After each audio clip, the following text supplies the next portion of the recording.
Good afternoon, everybody. The Sacramento City Council will please come to order. Would the clerk please call the roll to establish a quorum? Thank you, Mayor. Vice Mayor Ashby. Here. Councilmember Laloe. Here. Councilmember Harris will be absent. Councilmember Valenzuela. Here. Councilmember Chenier. Here. Mayor Pro Tem Guerra. Here. Councilmember Jennings will be absent. Councilmember Vang. Here. And Mayor Steinberg. Here. Let us begin, please. I'm going to ask Councilmember Valenzuela to please lead us in the land acknowledgement and the Pledge of Allegiance. Thank you. Please rise for the opening acknowledgement in honor of Sacramento's indigenous people and tribal lands.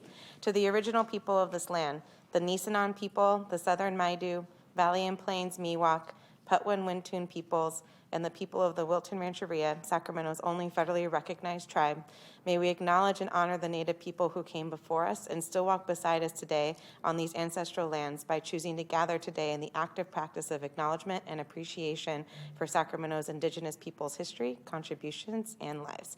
Thank you. Now please salute and pledge. I pledge allegiance to the flag of the United States of America and to the republic for which it stands, one nation, indivisible, with liberty and justice for all. Thank you. So last week, I was able to state with a lot of happiness that the City Council was resuming its public session in the People's Chambers.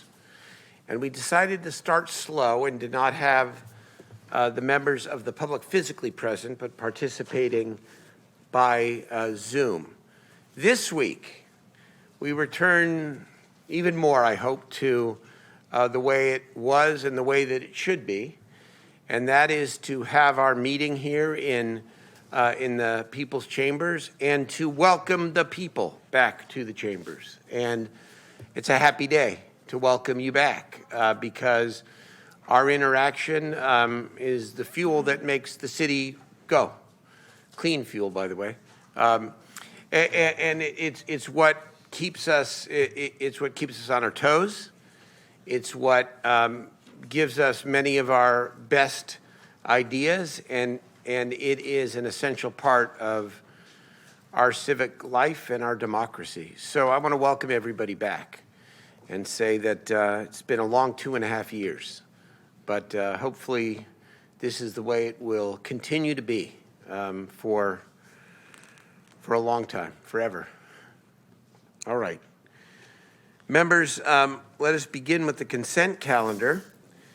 And are there council comments on any of the items on the consent calendar or any items that members would like heard or voted on separately? I know I have one, and that's item 1. I want to talk about an item on the log, please. Councilmember Guerra, did you have? Yes, I do have an item here, and I on child care, but not the number. It is? There we go. 5. 5. So you want to make a comment on 5? Yeah. Okay, sir. What? Why don't you go ahead? Oh, after public comment. Oh, after public comment. Okay, is there public comment on any item on the consent calendar? I do have one hand raised in Zoom. And by the way, the city clerk has done a great job with all of this transition, by the way. Thank you. We've worked it out. The way we'll work the protocol here is to take public testimony from members of the public in the chamber first, and then we will hear from people calling in through our Zoom function. And if I can remind our guests, if you would like to speak on an agenda item, please either fill out a speaker slip if you are in chambers or raise your hand in Zoom. Speaker slips will no longer be accepted once an agenda item is started and the first speaker is taken. And the Zoom hand raise feature will also be disabled after that first speaker is taken. So, Mayor, I have no public comment cards from the members in chambers, but I do have 2 in Zoom. The first is a phone number, 4366.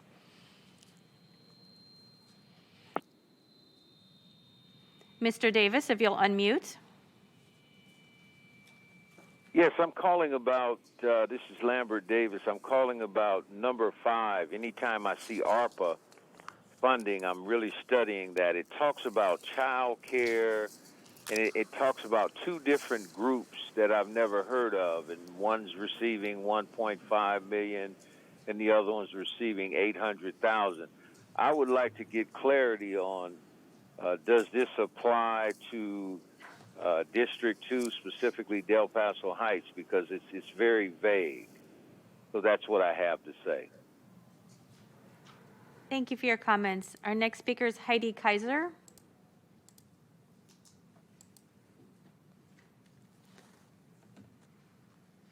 Heidi Kaiser. Hi, this is Heidi Kaiser. Can you hear me? We can. Great. Honorable Mayor and Council members, thank you so much for appropriating the 1.5 million of the ARPA Rescue Plan Act towards childcare. We ask that you adopt this ARPA resolution. As you're all aware, pre-COVID, our childcare supply was pretty insufficient.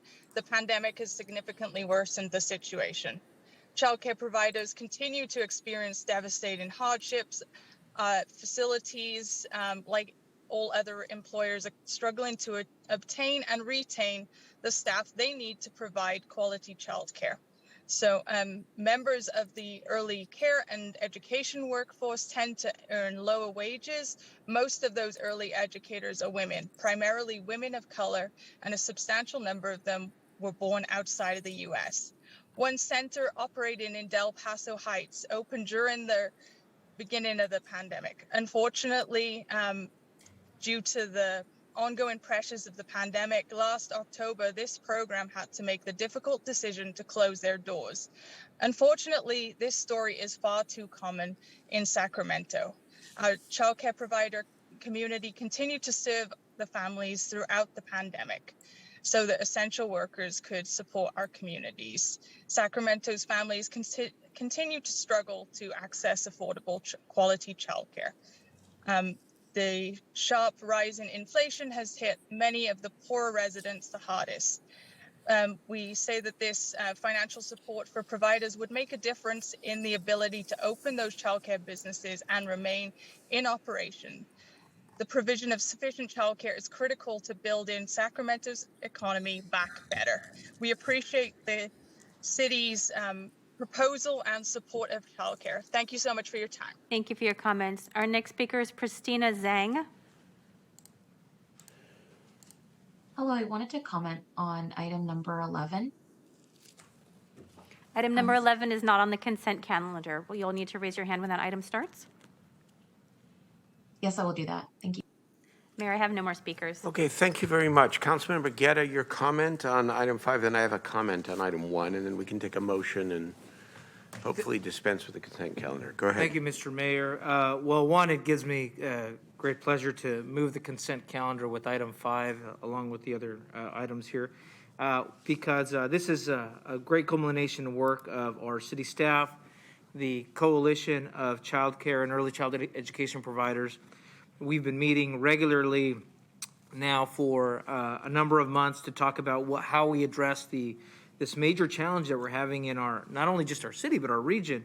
One, I mean, the child care workforce is down by 13% in Sacramento County. So all of us in our region are experiencing this significant barrier for not only the development of our youth, but for working families to go back to work. And what we've seen now is that many families and many individuals are having to give up options to go back into the workforce because of the shortage in available and affordable childcare. So this item here today, one, I do want to thank Janine Cooper and our city staff and economic development team for this great work of putting together a very thoughtful strategy on the multiple challenges that we have, not only in developing and creating apprenticeship programs for the workforce so that we can actually build and grow that workforce, but also to support the family child care home through stipends, because it has been a significant challenge to even meet the increased inflation and cost of those. I know personally myself that it's been a challenge. You know, you guys many times have seen my 1-year-old Matias on Zoom with me because we frankly didn't have any other options here. So I want to first thank, again, all of the providers that called in. because you really are creating an opportunity for those in the workforce to get back in. And most importantly, again, I'll repeat this. We talk about this in the library authority, but kids 0 to 3, by the time they're 3, 83% of their brain development's occurred. And by the time they're 5, 90% of their brain development has occurred. And if we're not supporting that, then we're talking about our future residents of the city not being prepared for the future. So with that, Mr. Mayor, glad to move the consent calendar, and want to just thank all the partners on this great effort that we've undertaken here at the City of Sacramento. Thank you. Thank you. Agree with everything that you said. It's a big deal. Another example of the city using its investment opportunity through ARPA, through CARES, not just to support the city services, which are very important, but to invest externally in our community in ways that are very impactful to the people we represent. And childcare is among the very highest of priorities. So thank you. On item 1, Mr. City Manager, Mr. Barone, Assistant City Manager, last week, Councilmember Vang requested that an item be put on this log that would bring back the first so-called middle-income housing project located in her district. And today, with an affirmative vote of the council, we'll be voting to have that done. I want to put a little bit more, and I've talked to Councilmember Vang, of course, a little finer point on it. If you could report back to us next week as to what date this will appear on the City Council for consideration and action, I would appreciate it, because we just want to make sure that there is a date specific and a time specific, so that there's some certainty that if we vote yes, which I hope we will, that we'll be able to move this forward. Got it. Thank you. Thank you very much. Okay. So with that, I don't know if that's an amendment to item 1, but consider it something close to that. Okay. I'll take that as a direction added to the motion, Mr. Mayor. Thank you. So you move the consent calendar, please, with that. I'll second. Second by Councilmember Vang. Let's call the roll on the consent calendar, please. Thank you. Vice Mayor Ashby, Yes. Councilmember Laloe, Aye. Councilmember Harris is absent, Councilmember Valenzuela, Yes. Councilmember Chenier, Mayor Pro Tem Guerra, Aye. Councilmember Jennings is absent, Councilmember Vang, Yes. and Mayor Steinberg. Yes. Okay. Very good. The consent calendar passes. Now let's go to our public hearings, items 8 through 10, and then we will get to our discussion calendar and the big items of the night, the climate agenda. So let us begin with item 8.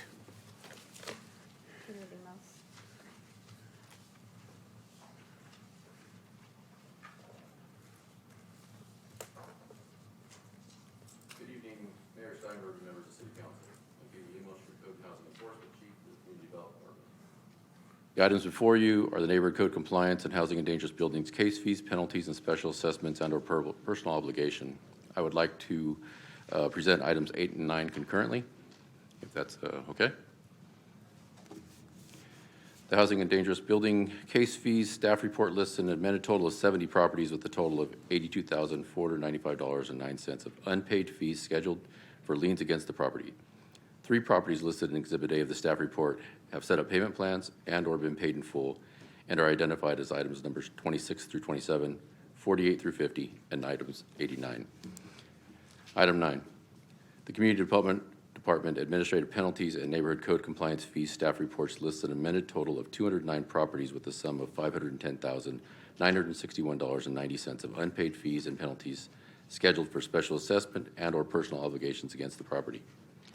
9 properties listed in Exhibit A of the staff report have been removed from the report and are identified as line numbers 41, 46 through 47, 50, 60 through 62, 105 through 106, 111, 176, and 260.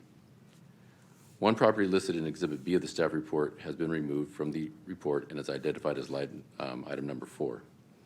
Staff recommends that the City Council adopt the 2 resolutions separately as amended to allow the city to collect the unpaid fees by placing special assessments, levies, and/or personal obligations against the properties.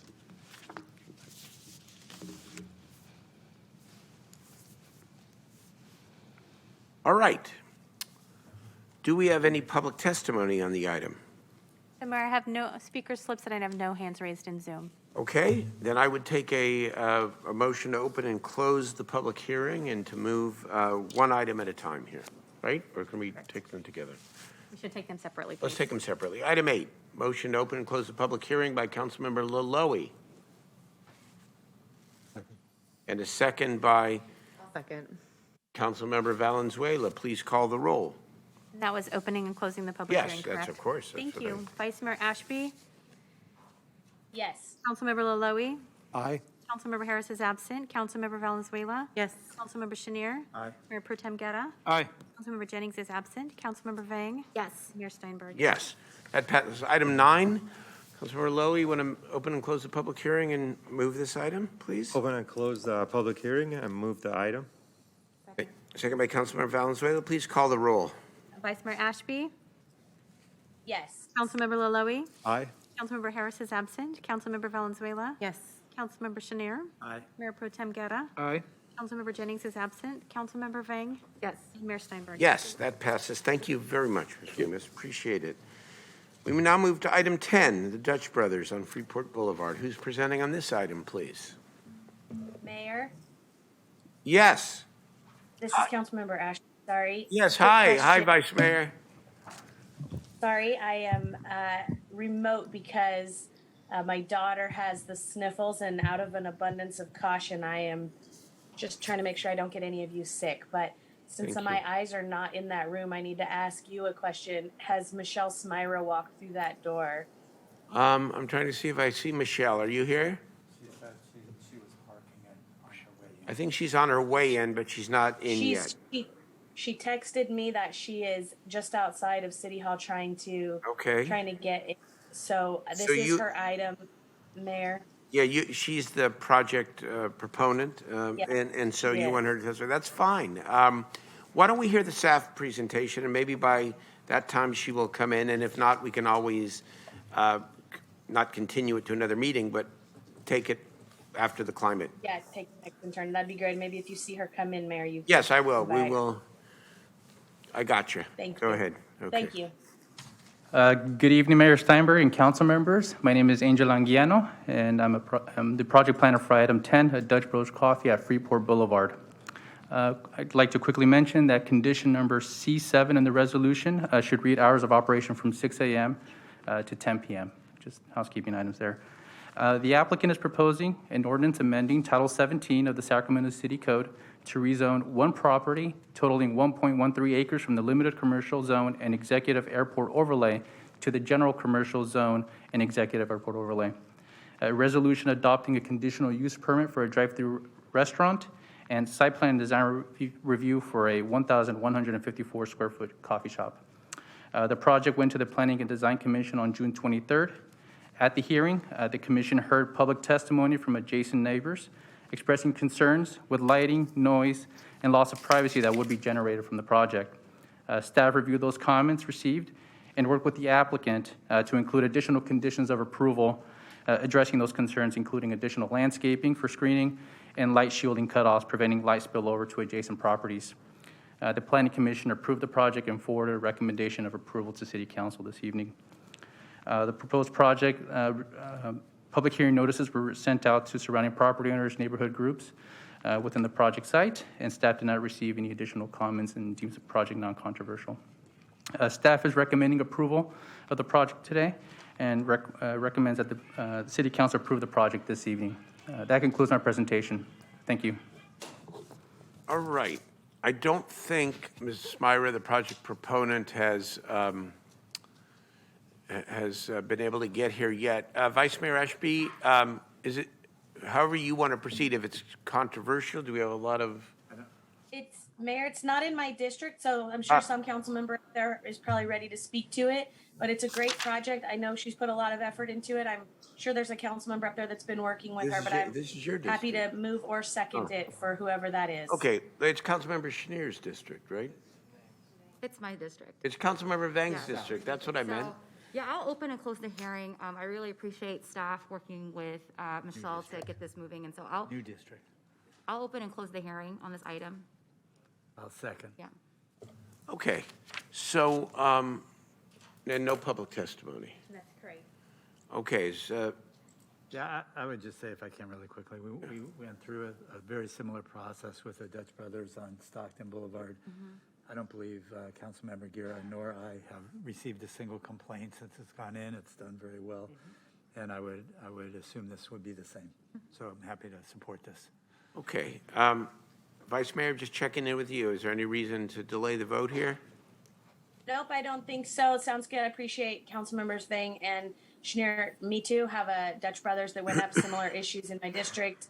The only complaint is that it's really busy and really popular. So I think it's a win for the city. Congratulations, Councilmember Vang. And I think, is it yours or is it right on the border of the two of them? It's right on the border for me and Councilmember Jennings, so. Okay, well, happy to support. Good work. It's too busy. That's a good problem to have. Here we go. Let's call the roll, please. Thank you, Mayor. I do have no public commenters in Zoom or in chambers. Vice Mayor Ashby? Yes. Councilmember Laloe? Aye. Councilmember Harris is absent. Councilmember Valenzuela? Yes. Councilmember Chenier? Aye. Mayor Pro Tem Guerra? Aye. Councilmember Jennings is absent. Councilmember Vang? Yes. And Mayor Steinberg. Yes. All right, that passes. Okay, thank you. All right, members, let us move now to the discussion calendar, and I'm going to propose that we take up items 11 and 12 together. And let me just make some brief opening comments before I turn it over to Jennifer Venema, our esteemed climate lead here in the city. You are going to hear a lot about what the city has done around climate, and you're going to hear a lot about what the city intends to do around climate. And tonight you're going to hear a new idea or two or three that have the potential to further our climate agenda. To the degree that there is frustration that the city is not doing more or not moving fast enough, we welcome your input, your involvement, your criticism, because we all have the same goal, and that is to make sure that Sacramento is leading on climate. And I'm also going to take the opportunity after all the public comments to speak to the fact that the climate battle and the climate strategies are not just about one thing. It's not just about money and local matches for the bikeway plan. That's part of it and an important part of it, but it's not the only thing. It's also about housing policy. It's also about economic development that is consistent with building a clean and green energy sector in our city. It is about the leading role we play and can play as a city with our city facilities to ensure that we are getting to carbon neutrality as quick as possible. So I look forward to this discussion. I look forward to the critique and to push us faster and harder. But I also want to have an honest discussion about the big picture and what it is we are doing together. So let us begin the important discussion with Jennifer Venema. Good evening, Mayor and council members. It's a pleasure to be here in person. I am Jennifer Venema, your climate action lead. I'm kicking off this discussion for our climate update tonight. We have a big team of city staff, and what we're doing is a two-part update to respond to council's request to discuss how to accelerate carbon neutrality in advance of 2045. So first, I'll provide a recap of quarterly climate updates and our progress with near-term considerations with support from Danielle Foster.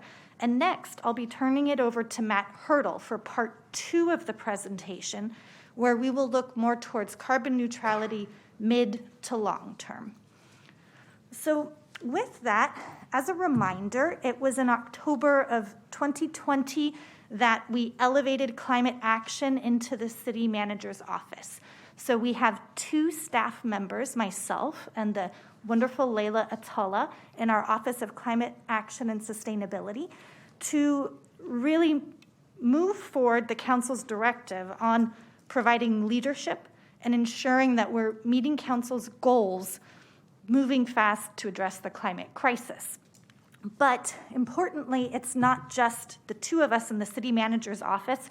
We take an organizational-wide approach to climate. So for Layla and myself, our job is to make this everyone's job and to really embed a climate-oriented approach into the organization.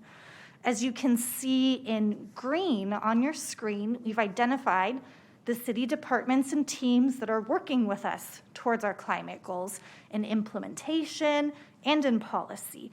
You can also see in purple the 4 departments or offices that have dedicated sustainability teams. We have 10.5 cross-sector sustainability staff within the organization, and right now we are in the process of recruiting for 3 of these positions.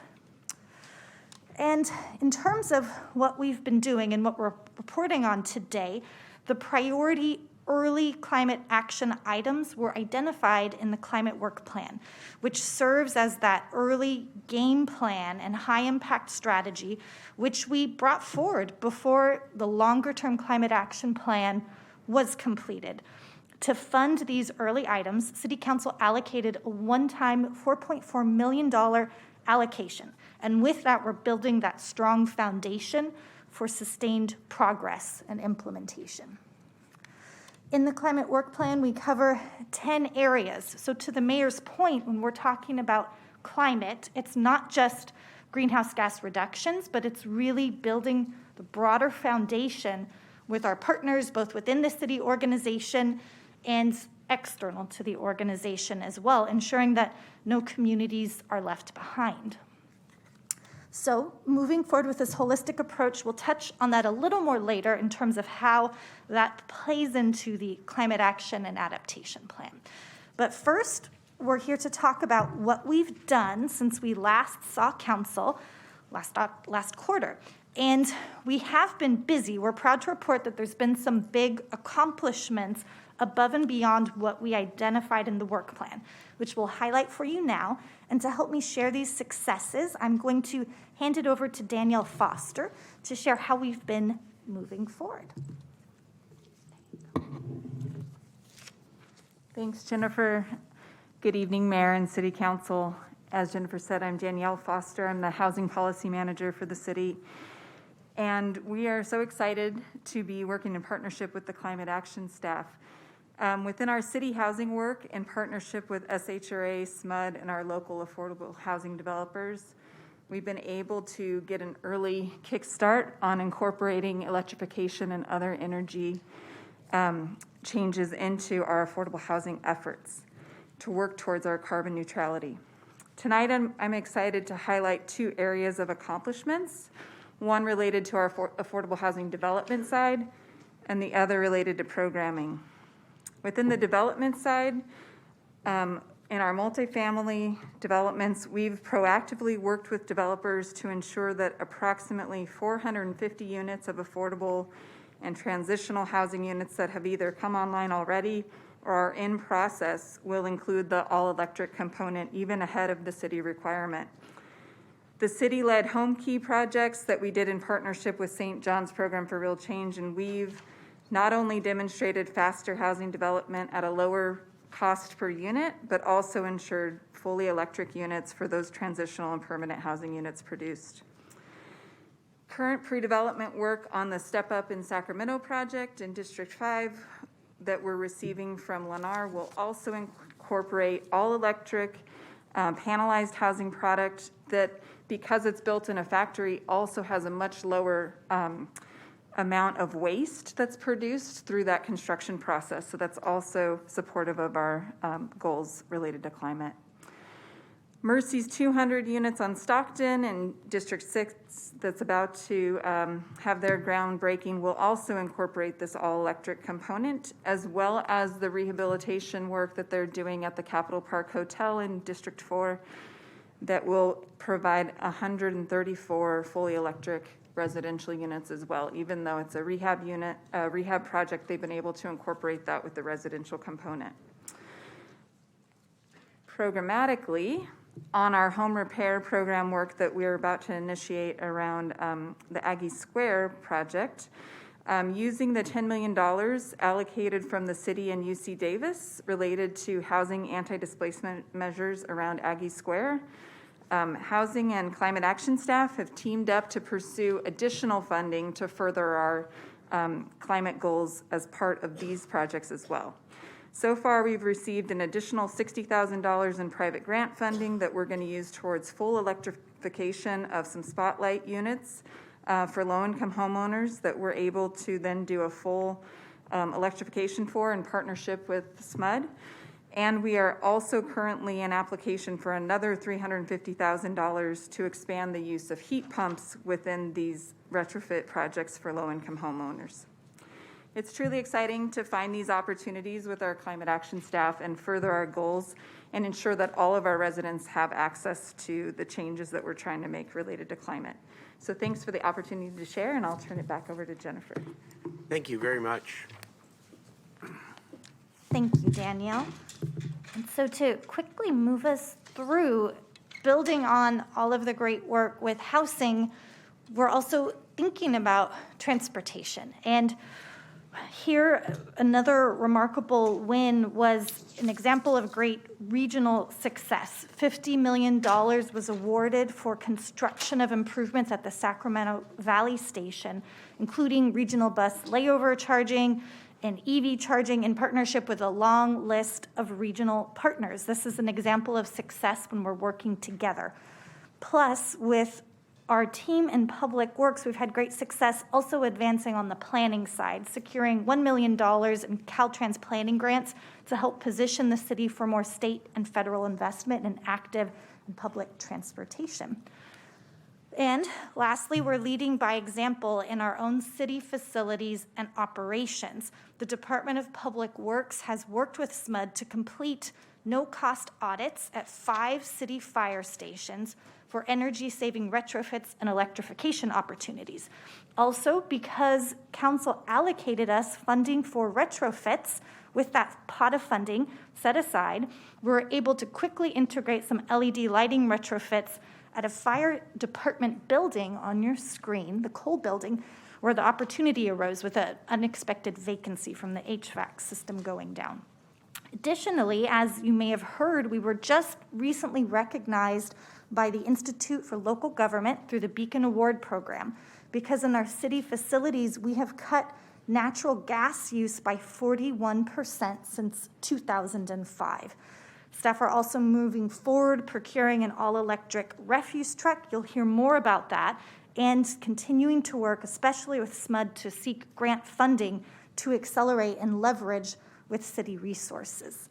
Next quarter, we will come back to share more about the climate equity pilot that we're working to launch, in addition to coming back to discuss just transition initiatives and all of our work looking at opportunities for an array of clean sectors. Importantly, we want to let the council know that when we come back, we'll also share more about our actions to retrofit our own city facilities with one-time climate funds. Work is underway with that approximately $1.2 million from the City Council. So before we transition to thinking a little longer term about carbon neutrality, we want to look at doing what's feasible with the resources we have. And to answer the question of how can we move faster, there are 2 near-term opportunities we think we could explore more over the coming year with council input and guidance, and if resources are identified. So firstly, there is the opportunity through SMUD's Greenergy program. We can explore how to enroll for 100% carbon-free municipal electricity to offset the portion of electricity from the grid that currently comes from sources that are not carbon-free. So this program does require additional evaluation that we would need to look at through future budget cycles. So we're vetting the concept. We know the council has a lot of competing priorities, but this is something we would like to know what council's priorities are and if it can be accommodated in future budget cycles. Jennifer? Yes. I just interrupt you just for a moment because I don't want members or the members of the public to gloss over some of the really significant things that you're highlighting without just commenting. So you've educated me. 63%, the city has 4.7 million square feet of space, not just offices, but for everything that a city does. 4.7 million square feet. We've got over 100 contracts with SMUD. 63% of our energy to provide energy to city facilities is renewable, or at least is defined as renewable. That means that 37% is not. What Jennifer suggests, and what I want to propose tonight, and it does have to go through the budget process and come back, but I want to propose tonight, is that if the cost is affordable, if it is $1 million or so, that we pay to replace the natural gas and other non-renewable energy that amounts to that 37%, and we replace it with clean energy so that the city is carbon neutral and 100% renewable for its 4.7 million square feet of owned and operated space, all renewable. That would be a great investment and would lead, I think, in the way that we have been, but need to continue leading in even more aggressive ways and set a standard. That's what you just, I'm giving the politician's interpretation of what you just said, okay? Great. Thank you, Can I Mr. ask Ray. really quickly, Yeah. is the million one-time money, or is this ongoing money? It would be ongoing. Would be ongoing. And the mayor's correct. Kind of like a council member who brilliantly suggested that we ought to spend $1 million a year to provide free transit passes for every young person in Sacramento. And that's climate too. So it's just, $1 million at a time because, let's be honest, some of the challenges here, like with the bikeway plan, which we need to do, you're talking, what was that number? We'll get to that. 70 million or whatever in order of local match. So we have to do that, but we also have to grab real wins where we can grab real wins, especially if it's more cost effective. Go ahead. Thank you, Mayor. The only points I'll add here is that the Green Energy Program, we estimate, could offset nearly a quarter of our municipal greenhouse gas emissions.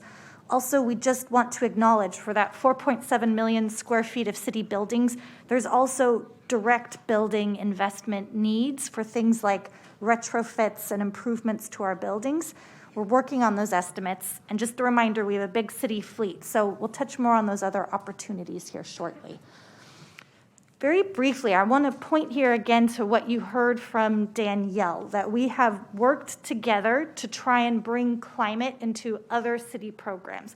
What we'd like to propose to the council is, with your direction, for the large commitments we've made to a variety of priorities where the city will provide funding, that we can more directly integrate climate as a key criteria and priority. This could lead to trade-offs with other program goals, but it's an opportunity for council to provide direction for us to go further. And we're trying to bring in those external funds, as Danielle mentioned, seeking grants where we can, but there's opportunities, whether that's through the forthcoming California for All Youth Workforce Program, future home rehab investments, or something like a community education program.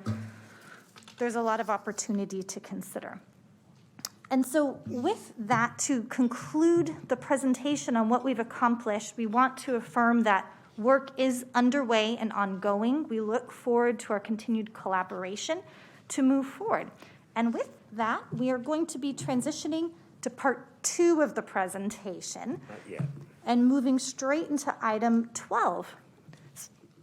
With that, I'll be handing it over to Matt Hurdle with Community Development. Thank you.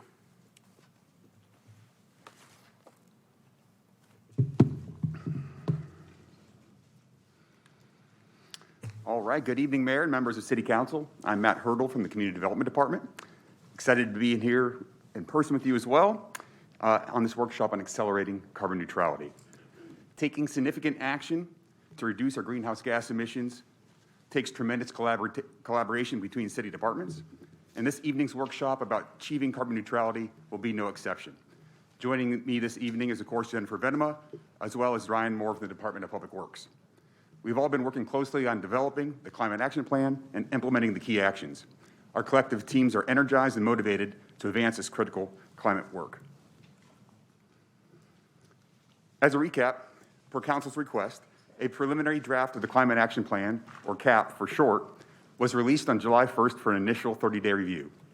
68 individual comments were submitted, and staff are reviewing each of the comments in detail and identifying how to best incorporate them. These comments will be also posted to the webpage by the end of the week.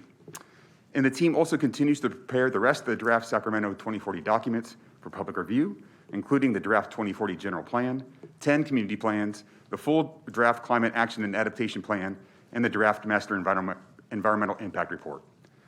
But as you heard in the last presentation about the climate work plan, we aren't waiting to implement. We're not waiting to implement. We're implementing now.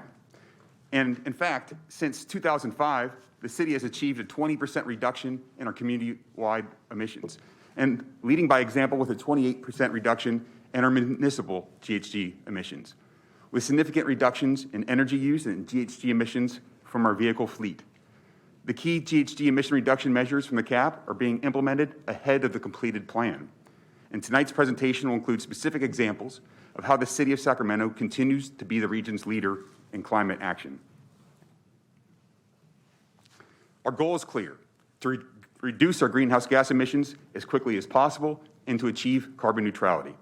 Carbon neutrality means eliminating the sources of Sacramento's GHG emissions and to sequester any remaining emissions with our tree canopy. The city's CAP is our carbon neutrality roadmap and will be tracked and monitored annually and updated every 5 years. The CAP is being prepared as a qualified GHG reduction plan in accordance with the state's California Environmental Quality Act. This will provide streamlining benefits to catalyze the exact infill development the city needs to meet its climate goals. There are a number of criteria that a qualified CAP must meet, but essentially it must use substantial evidence to quantify GHG emission reductions and identify specific policies and actions that will be enacted to achieve the GHG reduction targets. In addition to the city's CAP, there are several other climate policy initiatives that identify 2045 as the carbon neutrality target. These include the Mayor's Commission on Climate Change final report and the California's draft AB 32 scoping plan update. The city's 2019 climate emergency declaration commits to eliminating emissions by 2030 as much as possible and points to the CAP and the 2040 general plan for the approach to achieving carbon neutrality by 2045. In terms of infill development, we are not only leading the region, we are the state's leader. The city's leadership was recognized by the state in February as the first and still only jurisdiction in the state to receive the pro-housing designation. This is important because it gives us a competitive advantage over everyone to receive vital state funding. Our pro-housing designation just helped us to secure the $50 million in state funding for the Sac Valley multimodal station. We continue to push the envelope with infill development near transit and in walkable and bikeable areas of the city. Since 2015, we have built 5,000 housing units in the central city alone, the most walkable and transit area of Sacramento. We've had a 123% increase in accessory dwelling unit production and are the first jurisdiction to approve infill housing projects up to 200 units via a pass or fail checklist. So, how do we get to carbon neutrality? We focus on our two largest emitters, transportation and buildings, representing 94% of our community-wide GHG emissions. 57% of our emissions are from gas-powered cars, trucks, and buses, and 37% comes from gas and non-renewable energy sources. 5 of the top reduction measures account for 95% of the CAP's forecast emission reductions in 2045. Zero-emission vehicle adoption is the most impactful measure in 2045, reflecting 55% of anticipated GHG reductions. What follows is a summary of the top 5 measures in order of GHG reduction. So Transportation Measure 3, supporting zero-emission vehicle adoption, provides 55% of the total GHG reduction in the cap.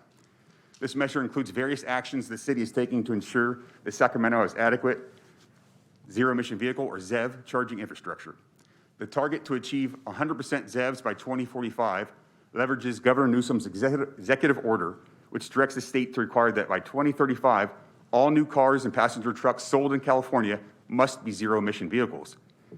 In June, the World Electric Vehicle Association awarded the city of Sacramento the E-Visionary Award, recognizing the city's role as a leader in the deployment of electric vehicles and its longstanding commitment to supporting EVs in the community. However, to achieve carbon neutrality, the residents of Sacramento must swap out 600,000 gas-powered vehicles for EVs. Energy and Electrification Measure 1, SMUD's Zero Carbon Plan, provides 47% of the total GHG emission reductions of the cap, but it relies on building electrification to achieve the goal of carbon neutrality. Utilizing carbon-free electricity is a central element of Sacramento's plan to achieve its 2030 target and 2045 carbon neutrality goal. Carbon-free electricity means that whenever a light bulb is turned on, the electricity powering it comes from clean sources that don't emit GHG emissions into the air. SMUD's electricity is already 70% carbon-free, and SMUD plans to provide 100% carbon-free power by 2030. With this shift by 2030, all of SMUD's power will come from sources that don't produce carbon, like solar PV and hydropower. The development of the long-term strategy for Energy and Electrification Measure 3, existing building electrification, are currently underway. But this measure relies on old gas appliances wearing out and eventually needing to be replaced. For example, the average lifespan of an HVAC system for heating and cooling a building is 15 years. So the average gas HVAC system that was installed in 2022 may need to be replaced in 2037, but some will be longer than that. If we want to achieve carbon neutrality sooner, we would need to require electrification of every building in the city sooner, including all 200,000 housing units. So staff is also focused on reducing gas in city buildings, and as Jennifer just mentioned, we were awarded the 2022 Beacon Spotlight Award. When organic waste decomposes without oxygen in a landfill, methane, a powerful GHG, is generated. Since methane has such a high global warming potential, Waste Measure 1 provides 8% of the total GHG reductions in the cap, and the implementation of the city's organic waste recycling program began July 1st of this year.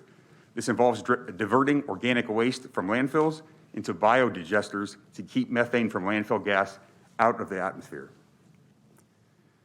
Phasing in the requirement for new buildings to be all electric accounts for 7% of our GHG emission reductions needed. Following one of the key recommendations of the Mayor's Commission on Climate Change final report, Council took action and adopted the new building electrification ordinance on June 1st of last year. Staff is now working diligently to prepare for implementation and will be returning to Council in November to align the ordinance with the new California Building Code and ask for adoption of the infeasibility waiver guidance document. To achieve our 2045 reductions, a number of other key actions are included in our cap. By 2045, we need to increase our public transit and active transportation mode share from the current level of 2% to approximately 12%. Tree plantings are another strategy to achieve our carbon neutrality goals, increasing tree canopy from 19% to 35% by 2045.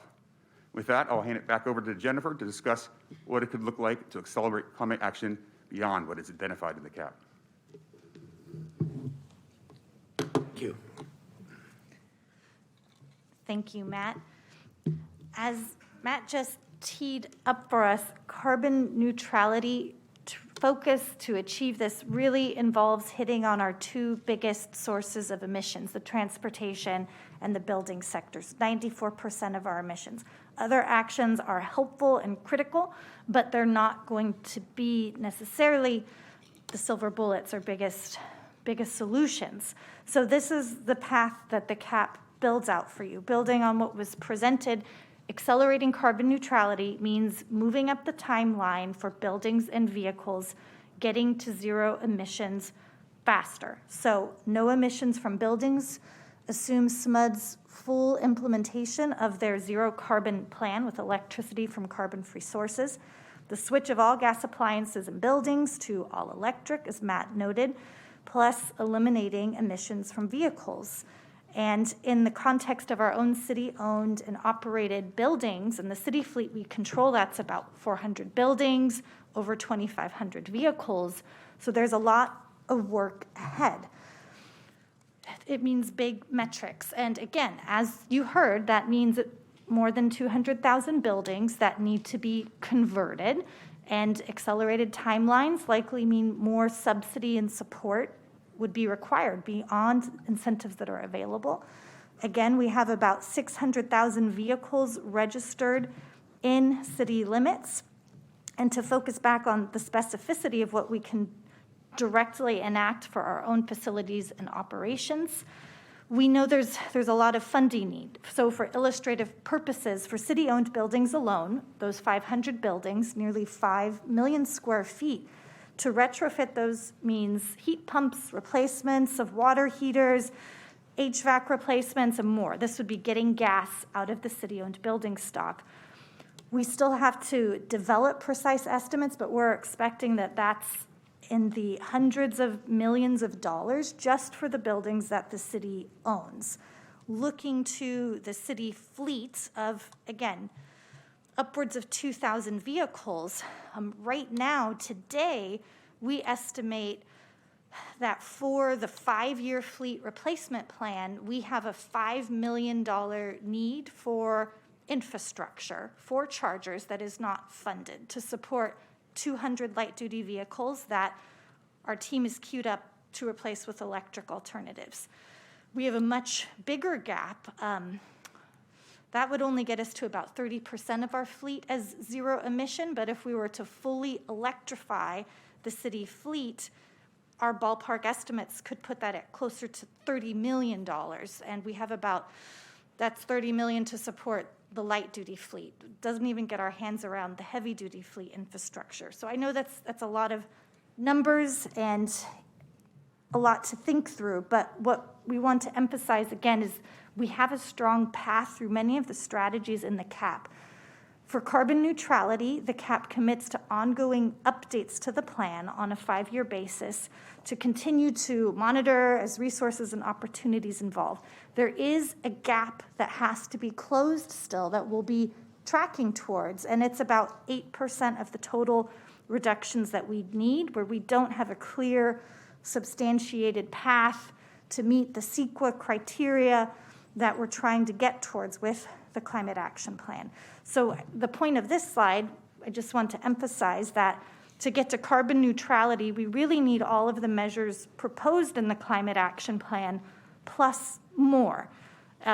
It means getting rid of it means getting rid of gas-powered vehicles, and it means electrifying buildings largely. And so carbon neutrality largely becomes a discussion of timeline, and that becomes a discussion of approach and the resources available. So, Before you move on from that slide, is it okay if I ask a quick clarification? Yeah, of course. Yes. The 8% that you've outlined here, what are the source of those emissions? that's a good question. I don't have that number available, but we can report back on that. So it's largely remaining emissions that are coming from landfilled waste, which wouldn't be otherwise addressed, and also, I believe, a small proportion from wastewater, but I don't know the precise breakdown. So let me ask a clarifying question as well, Councilmember Valenzuela, because I just want to make sure, if I'm a little confused, the public may be too. Because earlier in your presentation, we talked about approximately $1 million to provide 100% renewable energy for the 4.7 million square feet of city-operated facilities.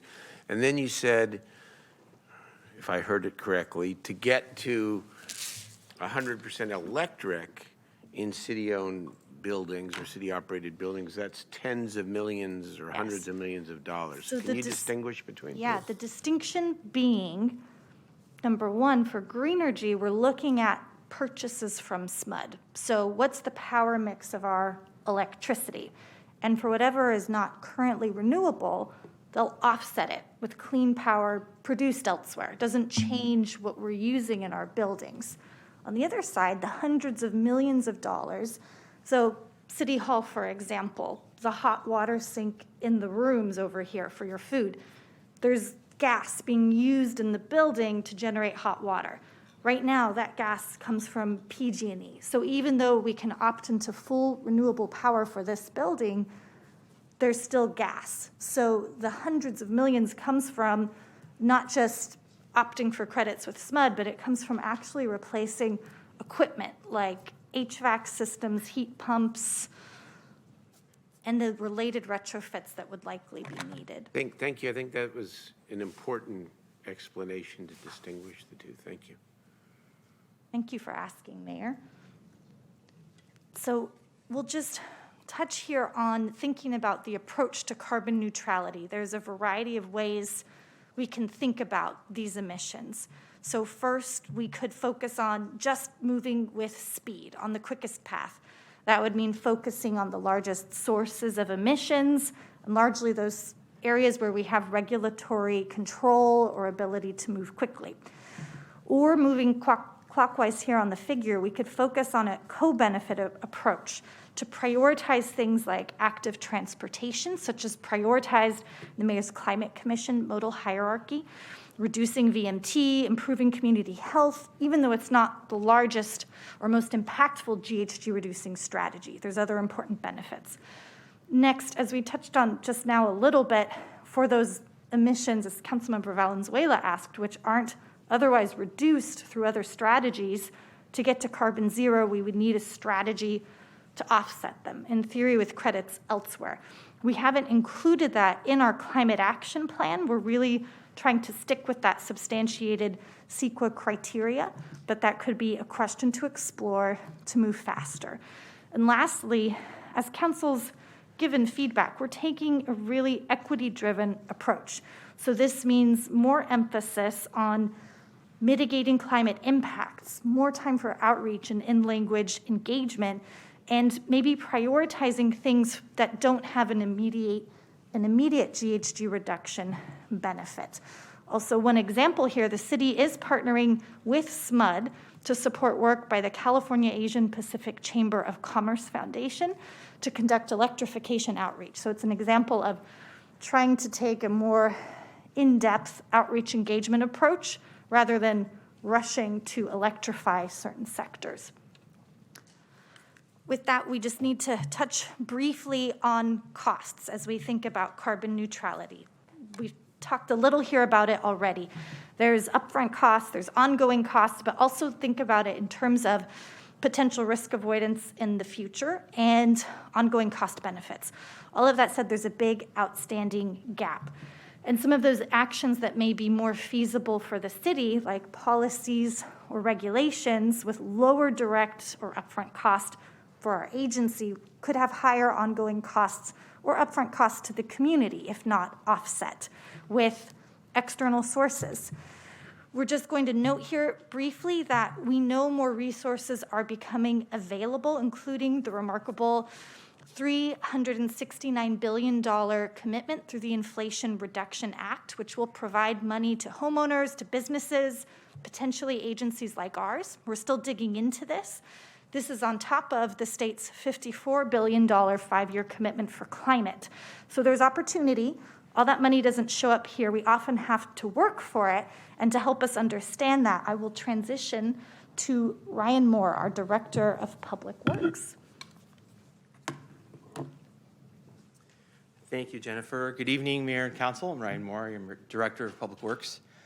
So if City of Sacramento wishes to address the challenges presented by climate change, the importance of regional partnerships cannot be overstated. So for example, the City of Sacramento's single largest employer, the state of California, will need to step up and do their part. The CAP identifies tens of millions of needed investment in transit, which the city does not control. Our partner SMUD, of course, is already making great strides with their plan to be completely carbon neutral by 2030. So if the city of Sacramento is to step up and play the role that we need to play to meet these challenges, especially in the transportation sector, which we've heard is by far the largest emitter, additional resources need to be brought to the table to accelerate our work. Now, the city of Sacramento's Transportation Capital Improvement Program is almost entirely dependent on outside grants. So one way to bring additional resources to the table would be to advocate and seek for the city's fair share of regional grant funds. So, for example, the largest source of federal grant funding that the city of Sacramento has regular access to is through our MPO, SACOG. Now, federal money comes to SACOG on a population basis. The city of Sacramento's population is approximately 26% of the four-county region. However, in any given funding round, the city will only receive between 13 and 16% of the total take. So to compound that problem, the way the grant process works is we're left to apply for grant funds on either a 2 or 3 year cycle. There's no way to predict how much money the city may garner or which projects may be funded. This makes it nearly impossible to do any long-term planning for the types of key climate projects that we wish to implement. The other important source of local transportation funding is the Measure A sales tax measure, which is administered by the Sacramento Transportation Authority, or STA. Now, the STA it's not a granting agency per se. They administer the sales tax measure, which is based on an expenditure plan approved by the voters. However, I think it's worth noting that about 40% of the STA revenue, which comes from sales tax and developer impact fees, is generated inside the city of Sacramento. The return to us is usually about 15%. You include regional transit when you conclude that 15%? No, regional transit gets about a little over 30%. Well, that's a significant benefit to the city of Sacramento, isn't it? It is, but the Regional Transit Agency is a regional agency, so they serve not just the city of Sacramento, they serve the whole region. Their transit doesn't work without the infrastructure projects we need to implement. So it's certainly an important partnership, and it's a very important distinction to make. But to achieve many of the things we want, I'll go through more of those in a minute, a lot of the money that we could get if you were on a population basis goes elsewhere in the county to other countywide and region-wide priorities. So I certainly don't want to minimize the importance of transit. Getting people out of cars into transit is probably the single most important measure that we have. But if the city wants to advance the measures that we're talking about tonight, we cannot continue to be a donor of transportation funds to the rest of the region. We are the regional job hub, and we will be responsible for the vast majority of housing growth over the next 40 years through RENA. So we want to continue to do the great work that we're doing. We just think if additional resources were brought to the table, we could do these things in much more expansive ways. So as Matt said, we are not waiting for CAP implementation to take action. The city wants to be a leader, and we are a leader. There is no local government that does more to address climate change than the city of Sacramento. I think when you look at the city's transportation CIP, it is increasingly being focused on climate-focused projects. I think staff sees that proportion to grow more and more in the future. A couple example areas where we can go, I think, would be to first of all look at our active transportation program. Between the Del Rio Trail and the Phase 2 of the Two Rivers Trail, the city will be investing $22 million in these active transportation facilities, both of which should go to construction next year. We're also pursuing funding for implementation of the Sacramento River Parkway, the Morrison Creek Trail, and a number of other important bicycle projects around the city. Our Complete Streets program is accelerating between the Del Paso Boulevard project, the Franklin Boulevard project, and the Broadway project. All three are complete street projects that will invest over $40 million in complete street projects over the next 2 years. These projects reallocate space in the public right-of-way to reduce dependence on private automobiles and increase and enhance facilities for active transportation. As you already heard, the city was recently a recipient of $50 million for the Sacramento Valley Station, our regional multimodal transit hub. The city of Sacramento is, as you also recognize, is a global leader in the advancement of electric vehicle charging. The curbside charging station in Southside Park has got the largest usage of any curbside charging station in the United States. Our fleet division, of course, has been recognized by a number of national outlets as being a leader in the advancement of alternative fuel vehicles and electric fuel vehicles. And we are very excited, and I've heard it, but I want to say it again, we are on the cusp of purchasing the city's first fully electric refuse truck, which is a huge deal. In any municipal fleet, the largest amount of VMT comes from garbage trucks. So being on the front end of that, very few large cities are piloting those. The city of Sacramento is going to be on the leading edge, and we're helping to beta test and bring this technology to maturity. The challenge, as Jennifer already mentioned, is with the fleet replacement program that we have for the next 5 years, which is about 200 vehicles. We have a $5 million need, which is currently unidentified for charging infrastructure, without which we're going to have to ask ourselves the question whether or not we can still purchase those vehicles. Other things we have going on, things we have always had going on, we are diligently replacing antiquated streetlights with new LED streetlights, which are much more energy efficient.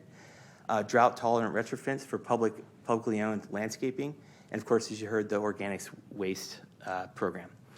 And the last thing I just want to point to, because Jennifer mentioned it, another opportunity area for us is looking at all of our city facilities and looking at doing those replacements of inefficient windows, inefficient roofs, HVAC systems. We see that as being tens of millions of dollars that we could certainly pursue, which would make a huge difference in our carbon footprint.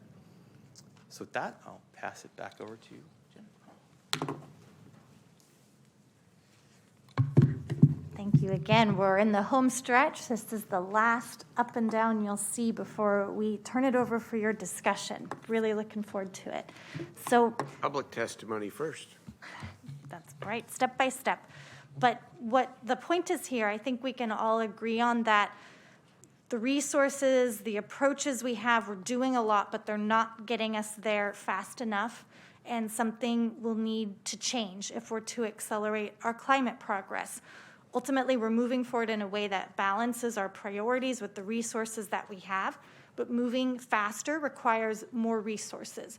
We have a small allocation in our work plan to put to exploring new funding solutions, which we will be doing after the November elections as more is clear on the city's financial landscape.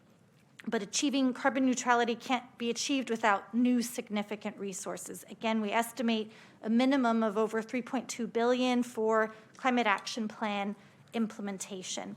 And although we'll continue to work towards grant opportunities, existing funding sources aren't enough to match or to get us there long term. So in terms of just a little more detail of some of those direct costs to the city for key city-led cap measures, it's a total of about $615 million. That's maybe more digestible than the $3.2 million figure. Although a lot is needed, here's just what some of those key city actions consist of, including things like full construction of the city's bicycle plan, expansion of public serving EV chargers at city facilities. You've heard from us, there's also the $5 million of our 5-year fleet infrastructure needs, plus ongoing investment for tree canopy and development of a new transportation system management plan to change how people get around. But again, what we want to emphasize is that the city is committed to carbon neutrality, and we're continuing to build on the work we've taken and the city's early investments. So moving faster, though, means that we need more support in the way of resources. We're going to tee up just 2 ways to potentially look at this in our discussion here with City Council. First off, we just want to conclude that staff proposes confirmation of the 2045 reduction target as laid out in the Climate Action Plan, which sets us up for long-term success, to use the Climate Action Plan as that guiding CEQA document, recognizing that other agencies and community-wide behavior change is really needed to get to carbon neutrality long-term. However, we'll continue to accelerate what we can as resources allow. So looking for confirmation on direction for the target. And secondly, would like to hear from City Council the direction on what should be accelerated, and if we are to accelerate actions, with what resources should we be using to implement them. As listed here, these are 2 example questions. There's many more, but we'd welcome your feedback. The bottom line, again, that more funding is needed. First question, we would invite Council's discussion and direction in response to the information on resources. Is there more for the city to assert in terms of prioritizing investment in regional GHG collaboration that helps to benefit the city? Are there priorities or resources where the city does have more control or where we can advocate for more support, whether that's from the state or federal government.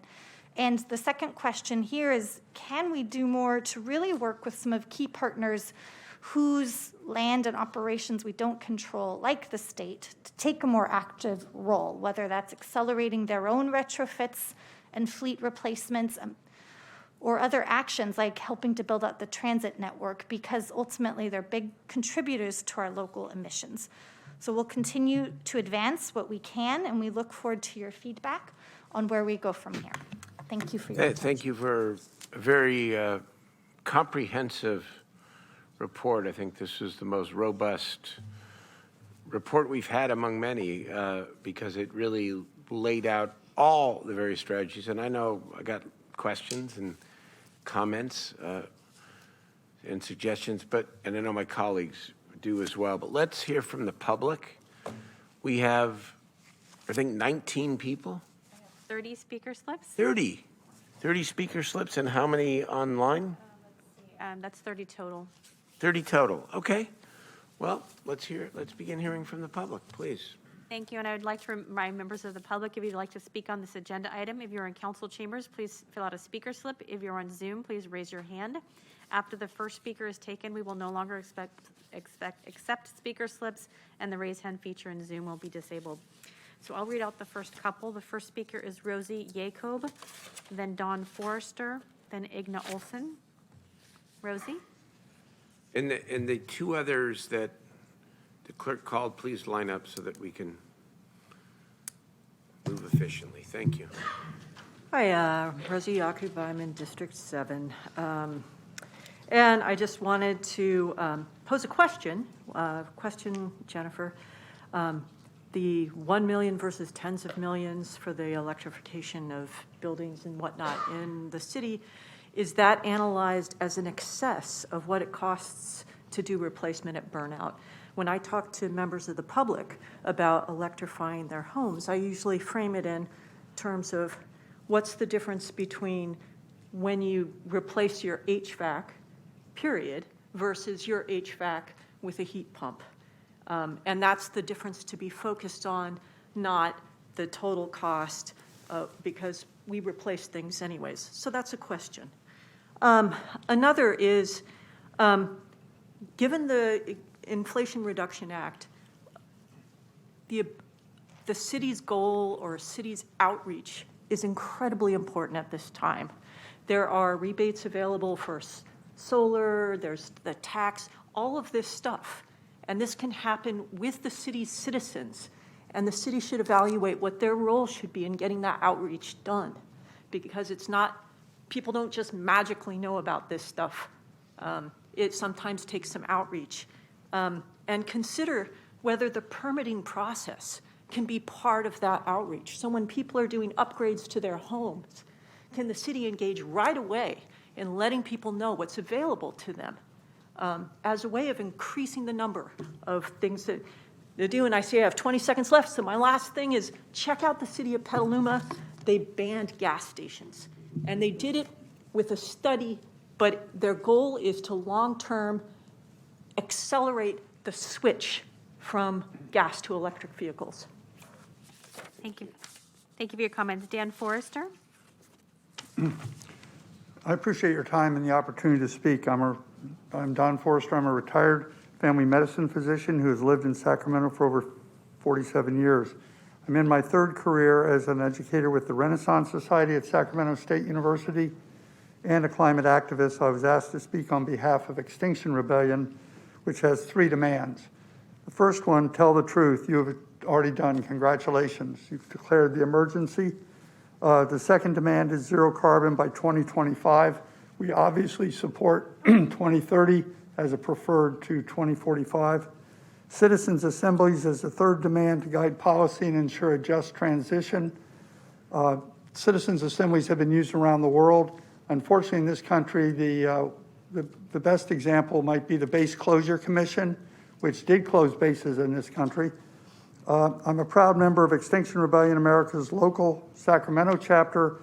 We work to mobilize citizens to engage in mass nonviolent civil disobedience. No one knows the future, but the indicators are we are facing humanity's greatest challenge. Hominids have never existed on the earth at greater than 300 parts per million. We're now over 400 parts per million.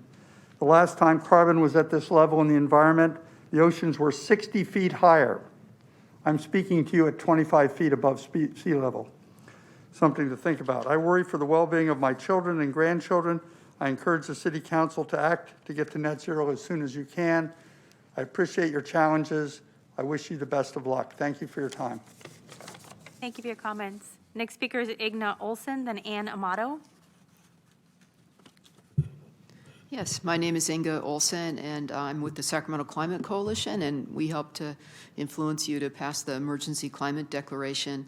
I want to advocate that the city's climate plan, like SMUD, should target 2030 rather than 2045 for carbon neutrality. The savings in lives and in terms of costs are immeasurable. I hear like the cost that Jennifer was talking about, but when you balance it out with the other costs, that really diminishes the costs that we're looking at.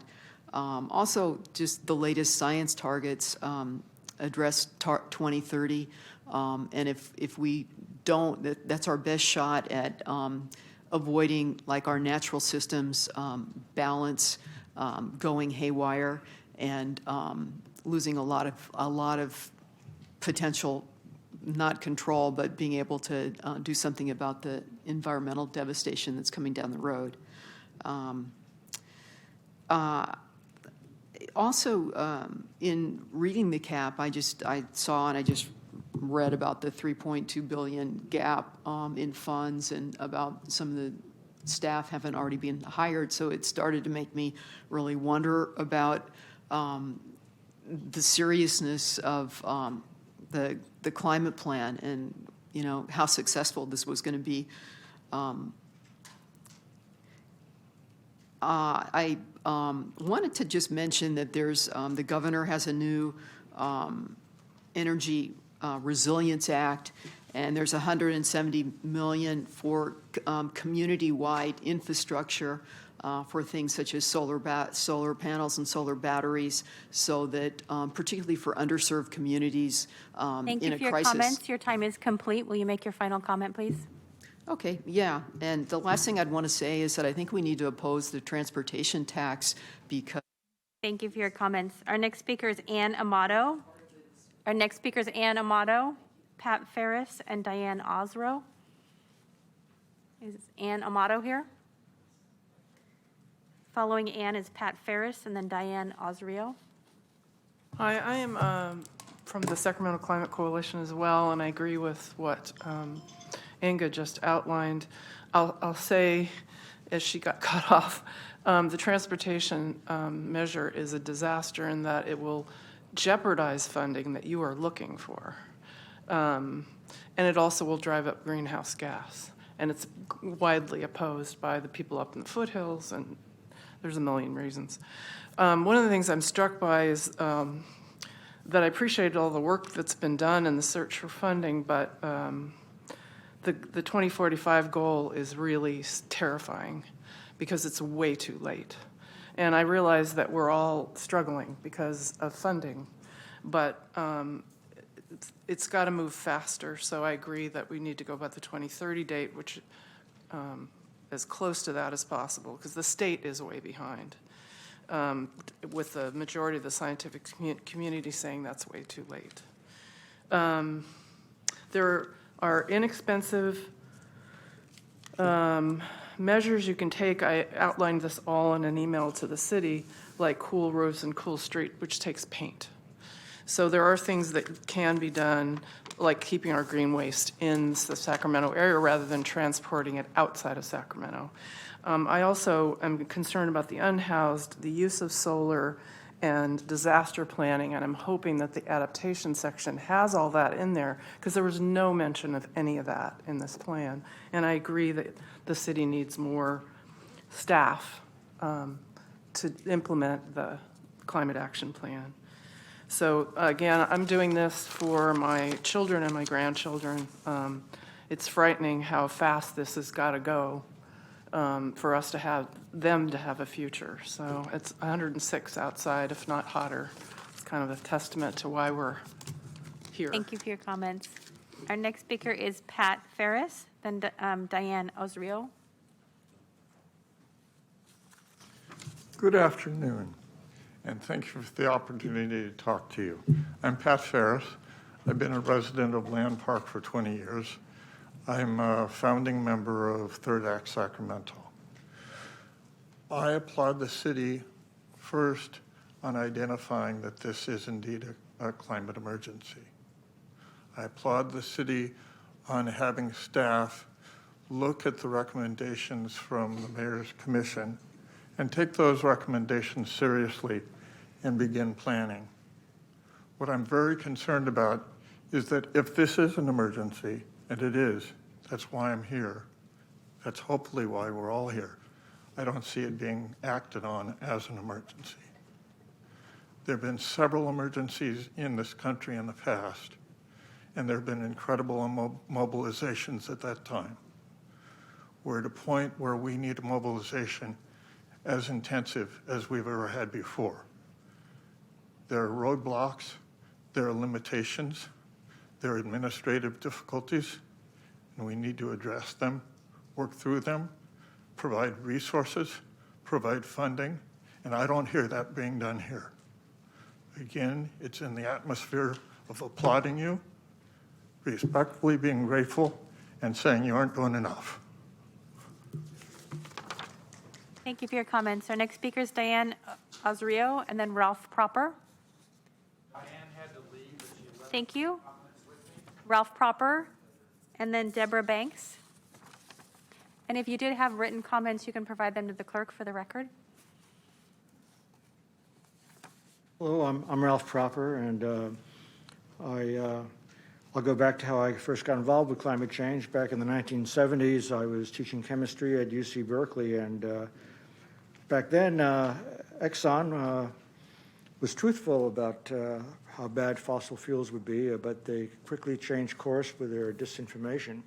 Subsequently, I worked at the Air Resources Board in the Climate Science Research section, and I'd say the main thing we got wrong as climate scientists was how fast this climate change is happening. I thought I was working on this to help my kids, but it's to help myself. Pretty hot out there, but this is probably going to be the coolest summer that we'll have in the future. At the Air Resources Board, we had to do regulations that showed how much it would cost, and 95% of the time it turned out to be cheaper than predicted as private entrepreneurs found ways to do things cheaper. Right now, I think if the city takes the lead on climate change, it'll benefit our economy. For example, the California Mobility Center, there's a lot of opportunity there for us to have jobs beyond just past state workers like me. And so I would say that the main thing we have to do is find the funding. I think having the federal act passed today provides some opportunity for funding. But if we do find funding and ways to leverage state and federal funding with what we do here, we'll be able to get on that path to accomplish what we need to and benefit our economy and benefit all of us. Thank you. Thank you for your comments. Next speaker is Deborah Banks, and then Dr. Goli Saba. Hi, everybody. It's great to be here in Chambers. First time in, 2+ years? Yeah, I'm with you on that. I'm Deb Banks. I'm the Executive Director of SAVA, the Sacramento Area Bicycle Advocates, and so I'm here to talk about bicycles, of course, and their role in climate change. I have to thank Jennifer Venema and Matt and all the work that the city has done, Jennifer Dallin Wyatt.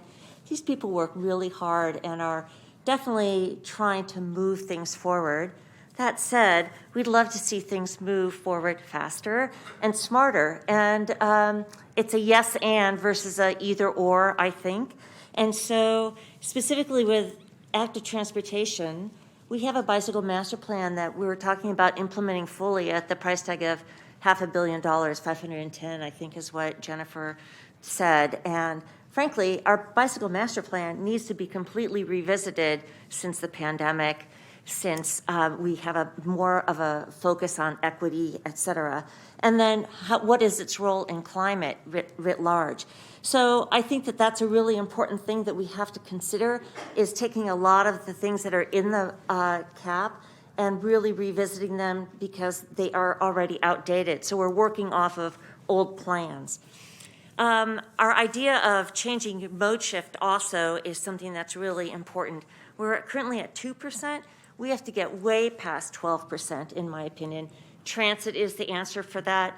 And to Ryan Moore's points about asking our partners, regional transit, SACOG, et cetera, if we are the largest employer and people in the region, then we should be getting our fair share for the money that we put in, and we should get that money back to put it to use for the whole region. I ask you guys to think very strongly about the ballot measure that's coming before you, because it sounds Thank you for your like it's a really comments. Your good time idea. is complete. Will you make your final comment, please? Yep, I just really ask you to rethink the ballot measure coming. Thank you. Next speaker is Dr. Goli Saba, then Chris Brown. Good evening. I really appreciate the new ideas that were presented tonight by Ms. Venema and the mayor. But I just have to say, this is the problem, that there are potential irreversible, there are climate tipping points, and the natures, and the problem is that there's 9 tipping points that have been identified already active. So that's why we have to work really fast, really hard. Because once they get going, then it's going to be too late. Slow action is equivalent to inaction if we fail to act quickly to prevent irreversible tipping points. So what are some of our suggestions? We've submitted a lot of this with the Sacramento Climate Coalition, which I work with. I'm just going to go through as many as I can in my time. I would like to recommend that the city, county, and SMUD to collaborate on a committee for emergency climate program funding mechanisms.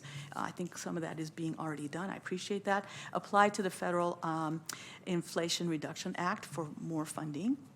For specifically for other things, but also for green banks. There is a section in there for that. Consider implementing a business license surcharge tax. This would be similar to the one that's in Portland called the Clean Energy Community Benefits Fund, which this year passed $107 million per year for programs. And this basically is based on a surcharge on larger businesses. And this is something that you could do. You don't really need voter approval. Initiate a committee to research and consider starting a public bank of Sacramento. Based on California's SB 857, which has been done by 25 other states. And these are the other things that I wanted to mention. You can make multiple ordinances. One would be incentives for renewable energy companies. Initiate a real citizens transportation measure Thank for you for your half as comments. much. Your time is complete. Will you make your final comment, please? I will. Thank you very much. Thank you for your comments. Next speaker is Chris Brown, and then Cesar Aguirre.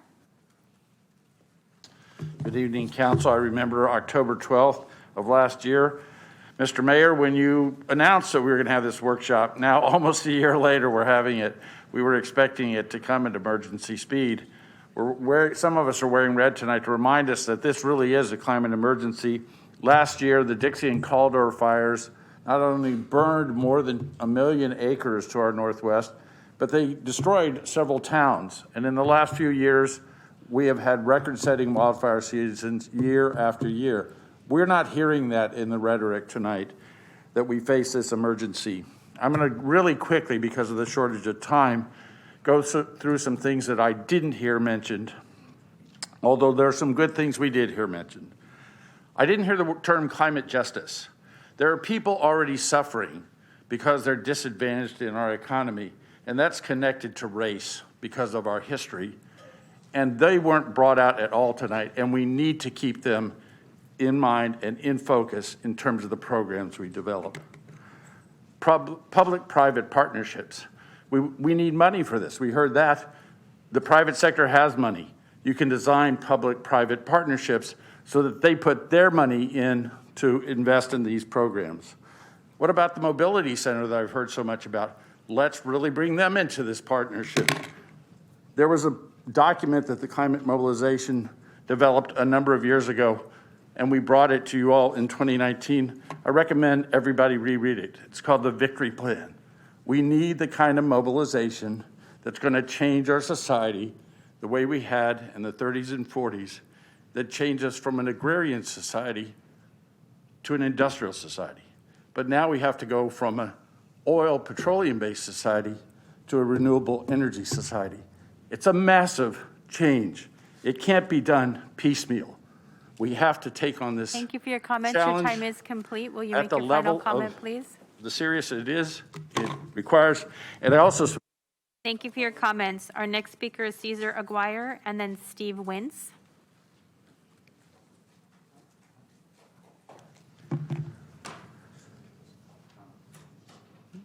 Please proceed. Good evening, City Council. My name's Cesar. I have lived here in Sacramento, where I was born, for 34 years. Yeah, we're talking about probably the biggest challenge that humanity is facing currently, right? We need to address climate change. And unfortunately, 2045 just isn't going to cut it, right? Like it's been detailed to us by scientists time and time again for 50 years or so now. So 2030, that is the goal. That is what we need to focus on. We need to do everything we can, and setting a goal of 2045 is insufficient. I love what was presented so far. We are making progress. We need more of that. We need to keep doing that. That shows us that we are capable. We are exceeding the goals that we have set because we are capable of more, right? And that is why 2030 needs to be our goal for carbon neutrality, not 2040. I mean, we're in the middle of a 6-day triple-digit heat streak, right? This means that people are suffering on our streets. We know that we have a homelessness crisis. We know that there's plenty of folks out there without shelter. They are the ones who are being disproportionately affected by this. We're here in this air-conditioned room, and it's comfortable, but so many people don't have that. So many people can't even afford air conditioning in the housing they do have, right? So if we want to take the burden off of our citizens, off of the people of Sacramento, then we need to make carbon neutrality a priority. That means investing more in public transit. That means not reopening some streets that have already been closed to car traffic, right? Like our street on 15th. That would make it a lot more comfortable for people to continue to ride their bikes, a lot more comfortable for people to continue to walk instead of driving. The EV stations are pretty insufficient. Let me tell you, as someone who's owned an EV for over 5 years, that is a thing for SMUD, but I just want to make all of y'all aware of that too. SMUD sold their... Anyways, I'll get to that later. 2030, that should be our goal. Thank you for your comments. Your time is complete. Thank you. Our next speaker is Steve Wintz, and then Moyes. Good evening. My name is Steve Wirtz, and I'm here as a world citizen and as a Sacramento resident, and I'm standing on native lands, and I think we need to recognize the privilege that me, as a white male American, needs to address the climate change in terms of the racial and environmental justice as a central issue. I know it was presented by Jennifer, the 4 items: quickest, co-benefit, carbon offset, and equity-centered. We need to move forward on all 4 of those at once, but the racial equity and environmental justice is a critical part of recognizing the damage that we have done as Americans and as male privileged officers. So just pointing out, I'm concerned about the STA transportation tax. Any kind of offsets you're using are going to be overrun by that transportation tax measure if that goes forward. I'm looking at the cap for the county, and I've seen that it has been very vague and non-specific, but the CEQA requirements require yours to be evidence and specific, and we hope that we see that in the adaptation plan that should have been out long before this. We're hoping that infill continues to be seen as a way to develop the economy, and we're glad to see that the Inflation Reduction Act did pass. It shows that leadership can be done, and we need more of it here in Sacramento. We as citizens, me individually, you as leaders, are going to need to sacrifice in a way that we've never done before to address the seriousness of this event. And I mean that. We're going to have resistance all over, but as leaders, you're going to have to face that resistance and try to create a world that's going to be survivable for our children. So thank you for your time. Thank you for your comments. Our next speaker is Moyes, and then Elizabeth Barrett.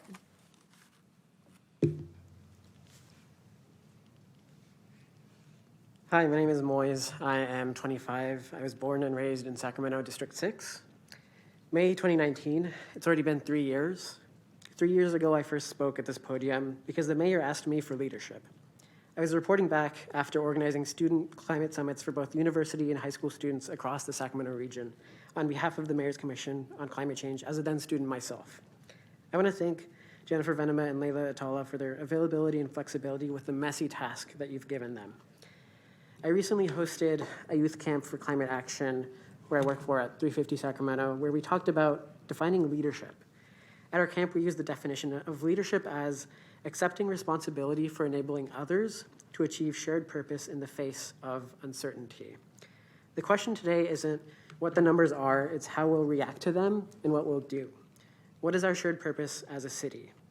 I'm inviting you to dream with me of a more livable, sustainable, climate-safe Sacramento that leans into the co-benefits of making our communities a better place to grow up in, a better place to choose to stay in and live in. I'm asking you to lead. Enable your staff with the funding and capacity needed and give them a clear purpose, not a messy 2045, 2030, as best as we can, a clear purpose. Accelerating climate action to 2030. Fund more dedicated climate staff, not just consultants to get projects across the finish line. You need to genuinely coordinate and co-create sustainable urban and land use planning with Sacramento County. The upcoming Measure A is not a solution, nor is it even the city's responsibility to claim as a climate action. That's not your jurisdiction. It's obvious that if our efforts, going back to that definition of leadership, are thought of in isolation, if they're uncoordinated, if they're scattered, they won't be as effective as if they were intentionally developed together. Fund climate more and work with Sacramento County with more dedicated climate staff. Thank you. Thank you for your comments. Our next speaker is Elizabeth Barrett, then Allie Dewar-Westbrook. My name is Elizabeth Barrett. I'm a member of the Citizens Climate Lobby. Although I'm speaking for myself, I am a resident of Sacramento and 3 generations of my family live here. Many of the points I wanted to make have already been touched on. I do want to just put in another plug that I'm very concerned about the transportation tax and the implications in terms of the environment. And secondly, that I will echo that 2045 is just a horrifying date. So I understand everyone is doing their job, and I respect that, but I keep on hearing about priorities being balanced with resources. And I feel that that is language for some other period of time, not the period of time that we are living in at present. This is a true emergency, and emergencies mandate that everyone is uncomfortable, that unpopular decisions need to be made, and radical steps need to be taken. And as of yet, I'm not seeing this from the city, and this is what I very, very much implore you to do. This cannot be a political time. This has to be a time where we're really struggling for our very survival. Thank you for this opportunity. Thank you for your comments. Allie Dewar-Westbrook, and then we'll go to Dawn Whitney in Zoom. Great. All right. Good evening, Mayor and Council. My name is Allie Dewar-Westbrook, and I'm a resident of District 4 and member of 350 Sacramento, and advocate for safe, accessible, active transportation across our city. While I appreciate the presentations by staff this evening to highlight the active transportation and transit investments that are coming to our city, I don't think we're moving quick enough. On a regular basis, I'm forced into unsafe roadways that continue to prioritize the movement of vehicles over people. Our city has already spent millions of dollars developing plans to tell us where and how we should be building this active transportation infrastructure, but we need to start actually building it, not 10 years from now. As Deb from Saba shared, by the time we get to implementation, many of these plans are already outdated. We know what we need to do, and we need to fund it accordingly. I strongly support the staff's recommendation for $510 million in active transportation to be funded by each of you on the City Council. In order to do this, I think there's many recommendations. I don't know if I'll be able to get to them all now, but 350 SAC has submitted comments to City Council members, so I encourage you all to review those comments if you haven't done already. I will throw out, just a few ideas. I think it would be really important for the city to pursue some type of universal basic mobility pilot, similar to what they're doing in the city of Oakland, that truly incentivizes our residents to pursue sustainable transportation. I didn't see that within the CAP, and I think it's something that could really provide benefit for us. I also think that we should continue to, we should add an action around the ongoing maintenance of bicycle and pedestrian facilities. Our infrastructure as we currently have it is pretty poorly maintained, and I think if we're actually trying to convince people to shift to these different modes, we need to maintain what we have. Overall, Thank you for your I think- comments. Your okay. time is complete. Will you make your final comment, please? Yeah, thank you so much for your time. I think the city can and should be a leader, and we should. Thank you for your comments. Our next speaker is Dawn Whitney. We have 22 speakers in Zoom. Hi, this is Dawn Whitney. Thank you so much for the chance to talk on Zoom. Thanks to Jennifer Venema and the other presenters today, and thanks to the speakers who went on before me, and I will try not to repeat anything. I think I share the same frustration and exasperation with 2045 as other speakers have.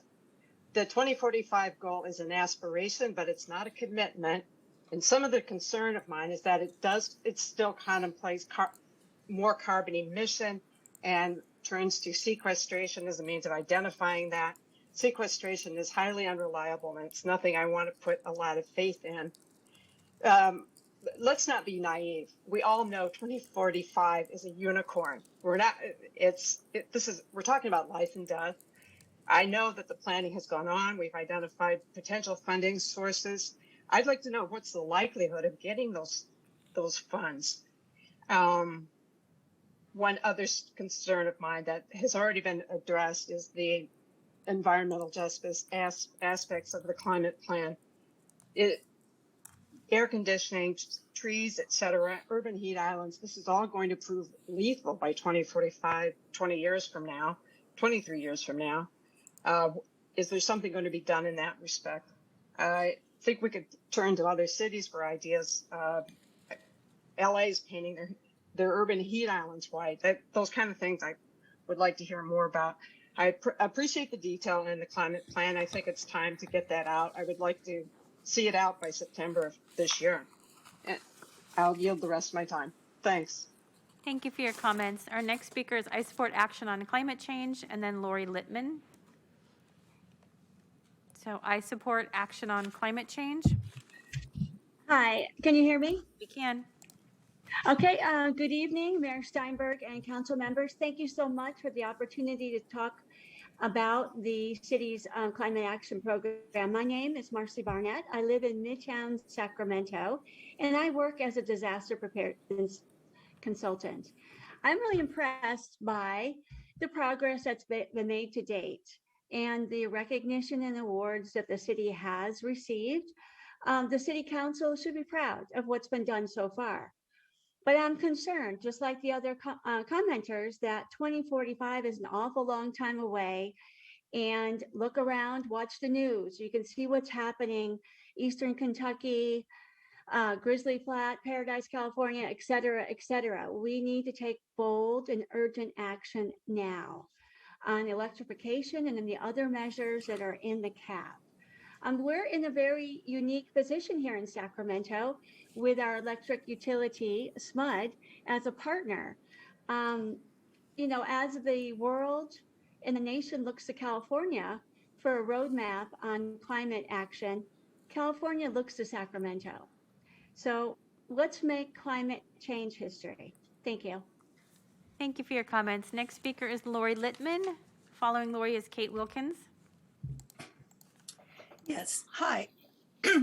While some saw this presentation as positive, I just saw more distraction and obfuscation that we are used to from the city. I still don't see any urgency, ability to think beyond business as usual, or willingness to make the hard choices needed to save ourselves. Instead, you continue to pat yourselves on the back for inadequate action. I used to think we had plenty of time to turn the climate crisis around, and I thought that when people understood what was happening, they would do something about it. But I was naive. Not only are the extreme effects from global warming fully apparent 40 to 70 years ahead of what scientists predicted, but even good people who understand the scope of danger from climate change choose to shut their eyes and continue status quo thinking. There is no more time, and we may not have a future if good people don't get out of their state of denial and recognize that we need to do everything possible to address the climate emergency. You, the leaders of Stockton, are not doing your job to protect your constituents.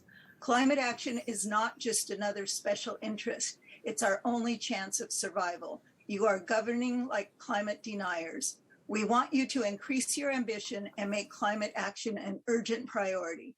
Make all your decisions through the lens of climate crisis. If you don't do everything possible to halt the use of fossil fuels and cut emissions, we won't have a functioning city for you to govern. We expect you to step it up and fast.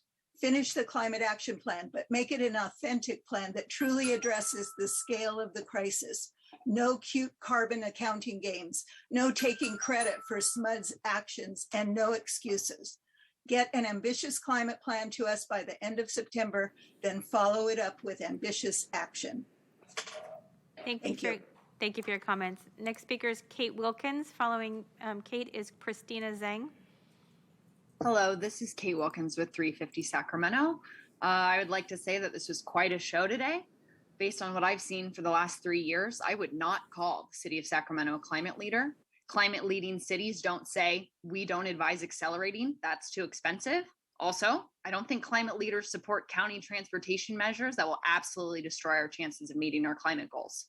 This council and staff continues to sell us on workshops and draft plans for the last 2 years. The draft cap that was promised in July was not only disappointing because many measures didn't even match the Mayor's Commission on Climate recommendations, but it was incomplete. I don't remember the mayor and city manager promising an incomplete cap without the adaptation section. Affordable electric multifamily housing is great. Joining Greenergy, great. An electric garbage truck, excellent. Is that anywhere near matching the urgency of this situation? No. Anywhere near the amount of money needed to address the Mayor's Commission on Climate Change recommendations that this council endorsed? Absolutely not. At this point, this is a blatant attempt to distract advocates and greenwash the city's efforts. What I hear, look at this shiny project. What I don't hear and what we keep asking for, when will we actually talk about how to fund this? None of these projects are bad. They're great. They definitely have to happen, but we are distracting from the big issue. Let's have that $1 million for Greenergy come from a new funding source. Can this council please direct staff to bring actual concrete options for how to fund the $3 billion we need for climate?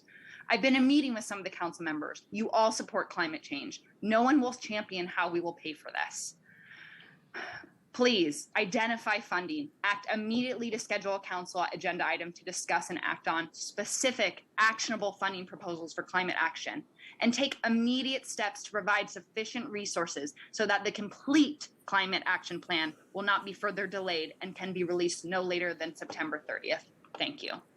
Thank you for your comments. Our next speaker is Christina Zhang and then Jordan Grimaldi. Good evening, Mayor Steinberg and City Council members. My name is Christina Zhang, and I am representing Walk Sacramento doing business as Civic Thread. I would like to extend thanks to the city staff who have been working hard to develop the draft of the Climate Action and Adaptation Plan.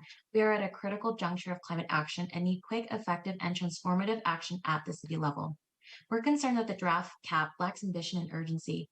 First, it doesn't contain an actionable pathway for funding. And second, though it claims to prioritize active modes above other types of transportation, the active transportation strategies were lackluster and should have included more detail. Active transportation is linked to improved air quality, better health outcomes, reduction in vehicle miles traveled, and is also a critical equity strategy to increasing mobility access. We are also disappointed that the adaptation section was left out of the initial public draft of the cap. We know that frontline communities suffer the effects of climate impacts first and worst. Sacramento's environmental justice communities endure a lack of tree canopy cover and consequently suffer the most from urban heat island effects as summers get hotter, which make them at high risk for heat-related illness and respiratory issues. There are also the communities that are most impacted by traffic and ensuing pollution and safety issues as they're segmented by freeways. As the adaptation section of the CAP is built out, it must center on equity to ensure that low-income and disadvantaged households are not left behind and are placed at the forefront. I'm here tonight to urge the council to prioritize climate action by staffing up the city's climate office so that there's capacity to work and implement the CAP. It's great to hear grants have been secured, and we hope to see the city prioritizing conversations on sustainable funding sources. We urge you to schedule a council agenda item to discuss and act on specific actionable funding proposals for climate action that don't include just grant funding.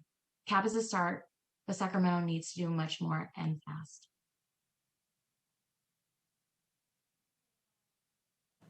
Thank you for your comments. Next speaker is Jordan Grimaldi, and then Kay Crum. Good evening, Mayor Steinberg and City Council members. My name is Jordan Grimaldi, and I am representing Walk Sacramento doing business as Civic Thread. I would like to begin by thanking the staff, community, and all those involved in the recently released draft of the Climate Action and Adaptation Plan, or CAP. The document is first and foremost a critical step in the efforts to combat climate change and the negative outcomes associated with it concerning our health, well-being, and overall quality of life, in particular for our environmental justice communities. In reviewing the plan, however, several concerns became apparent. As you may well know, transportation remains California's most significant producer of emissions. Given active transportation's ability to efficiently and equitably serve as a means of transportation for so many people, we felt the section lacked both the ambition and detail needed to offer people active transportation as a realistic means of travel. While electric vehicles saw a robust implementation plan for reducing emissions, EVs also do little to address the concerns over equitable use of space, access, and safety that our environmental justice communities experience. I want to congratulate you on the grants you have secured thus far. However, the CAP lacks any clear, sustainable path toward funding mechanisms for long-term planning, and I would like to underscore the funding gaps and challenges shared during Public Works Director Ryan Moore's presentation. With that, I am here tonight to urge you to demonstrate active transportation as the highest priority by developing an equitable, comprehensive, and effective active transportation measure within the CAP that does not solely rely on future studies or implementation of pre-existing plans. And finally, I am here tonight to urge you, Mayor Steinberg, and you, City Council, to take strong action in mitigating the severe and negative consequences that will result should the STA transportation tax measure pass in November. Thank you. Thank you for your comments. Next speaker is Kay Crum, and then Carol Nelson. My name is Kay Crum, a resident of District 6 and a member of the Citizens Climate Lobby. The CAP clearly establishes that climate change and the way that we transport ourselves are interlinked. While these workshops are informative and necessary for discussing effective solutions, the city must act now to avoid the most catastrophic effects of climate change. We know approximately 55% of Sacramento's greenhouse gas emissions come from transportation. Active transportation, walking and biking, and building transit, public transit, are the most effective ways to reduce those GHGs, and that the city has not prioritized investing in and incentivizing active transportation and public transportation infrastructures. The city continues to show in its actions that reducing transportation greenhouse gas emissions is not a priority by reopening several, if not all, of the streets across the city and downtown that were closed to car traffic during COVID. The most recent to reopen was R Street between 15th and 16th a few weeks ago. Mayor Steinberg, you called for bold action on February 8th, but the council has yet to implement low-cost and immediate recommendations made that day that would improve pedestrian safety and encourage walking, such as instituting leading crosswalk signals. In anticipation of the CAP being enacted, the city needs to implement creative solutions that are proven to work, such as re-engineering our streets in a way that slow traffic speeds make the streets safer, incentivize active transportation and public transportation, and consider closing some of the streets to car traffic altogether because our current streets are extremely unsafe. Not only does this solution create a safer, healthier environment for everyone, but it helps us to achieve our greenhouse gas reduction goals and ensures our children will grow up in a cleaner, greener city. The council said in 2019 that we were in a climate emergency, and emergencies require bold, immediate action. We need to do something now. Thank you for your time. Thank you for your comments. Next speaker is Carol Nelson, and then Cynthia Shallett. Hello. I would like to emphasize the existential danger and the challenges that we are facing together, and the importance of acknowledging that we are, in fact, in a climate emergency. Specifically, I would like to ask the Council to increase your ambition, take formal action that states a commitment to make climate action a priority, and take action that matches the scale of the climate emergency. I would ask you to immediately act to identify funding, scheduling a council agenda item to discuss specific actionable funding proposals for climate action. And to please prevent any further delay, I would ask that you take immediate steps to provide sufficient resources so that a complete draft of the climate action plan will not be further delayed and can be released no later than September 30th. Thank you very much. Thank you for your comments. Our next speaker is Cynthia Shallett, and then Ann Strasball. Thank you. First of all, I want to tell you that I'm very impressed, Jennifer, with your presentation. It just shows a lot of work and thought that has gone into an incredible structure of how to deal with climate change. I support my previous speakers who really urge you to think more about trying to hit a target of 2030, not 2045. I have a suggestion on how to really have a major impact on your carbon reduction, and I think in a relatively low-cost way. And that is looking at your transportation sector. Now, all the staff mentioned that there are 600,000 registered gas vehicles in Sacramento. If we could switch those all to electric vehicles, that would be a huge impact on our carbon emissions. I should say that I'm with the Sacramento Electric Vehicle Association as well in Sacramento, and we would be glad to help you. And I would really like you to think about this. Set up a marketing and outreach program to everyone in the city to really encourage them to buy an electric car and maybe even, get a heat pump or whatever they need to electrify their house. There's over 80 models of electric vehicles now. There are price points for every household that can afford it. I mean, we think every household can afford it. And now with the Inflation Reduction Act, they're also giving incentives for used electric vehicles. So let us help you get those 600,000 vehicles off the road. Each gas car is 4 metric tons of carbon. We can do that quickly and without, it's soft money, if you could set up a better marketing program. Also, Council, since I know that you want to be considered climate heroes, I recommend that all of you get an electric vehicle and show everyone how it's done. Thank you. Thank you for your comments. Next speaker is Ann Strasball, and then Stephanie Holstage. Good evening. They say time flies. In November 2018, nearly 4 years ago, the Mayor's Climate Commission began its work in good faith with promises of support from city leaders. In 2020, I was honored to present to you the Commission's recommendations. Our report was unanimous, ambitious, but well-reasoned. We came together and stakeholders made tough compromises because we all knew we had little time. This body enthusiastically embraced the recommendations and called for swift action. Has time erased the memory of that promise?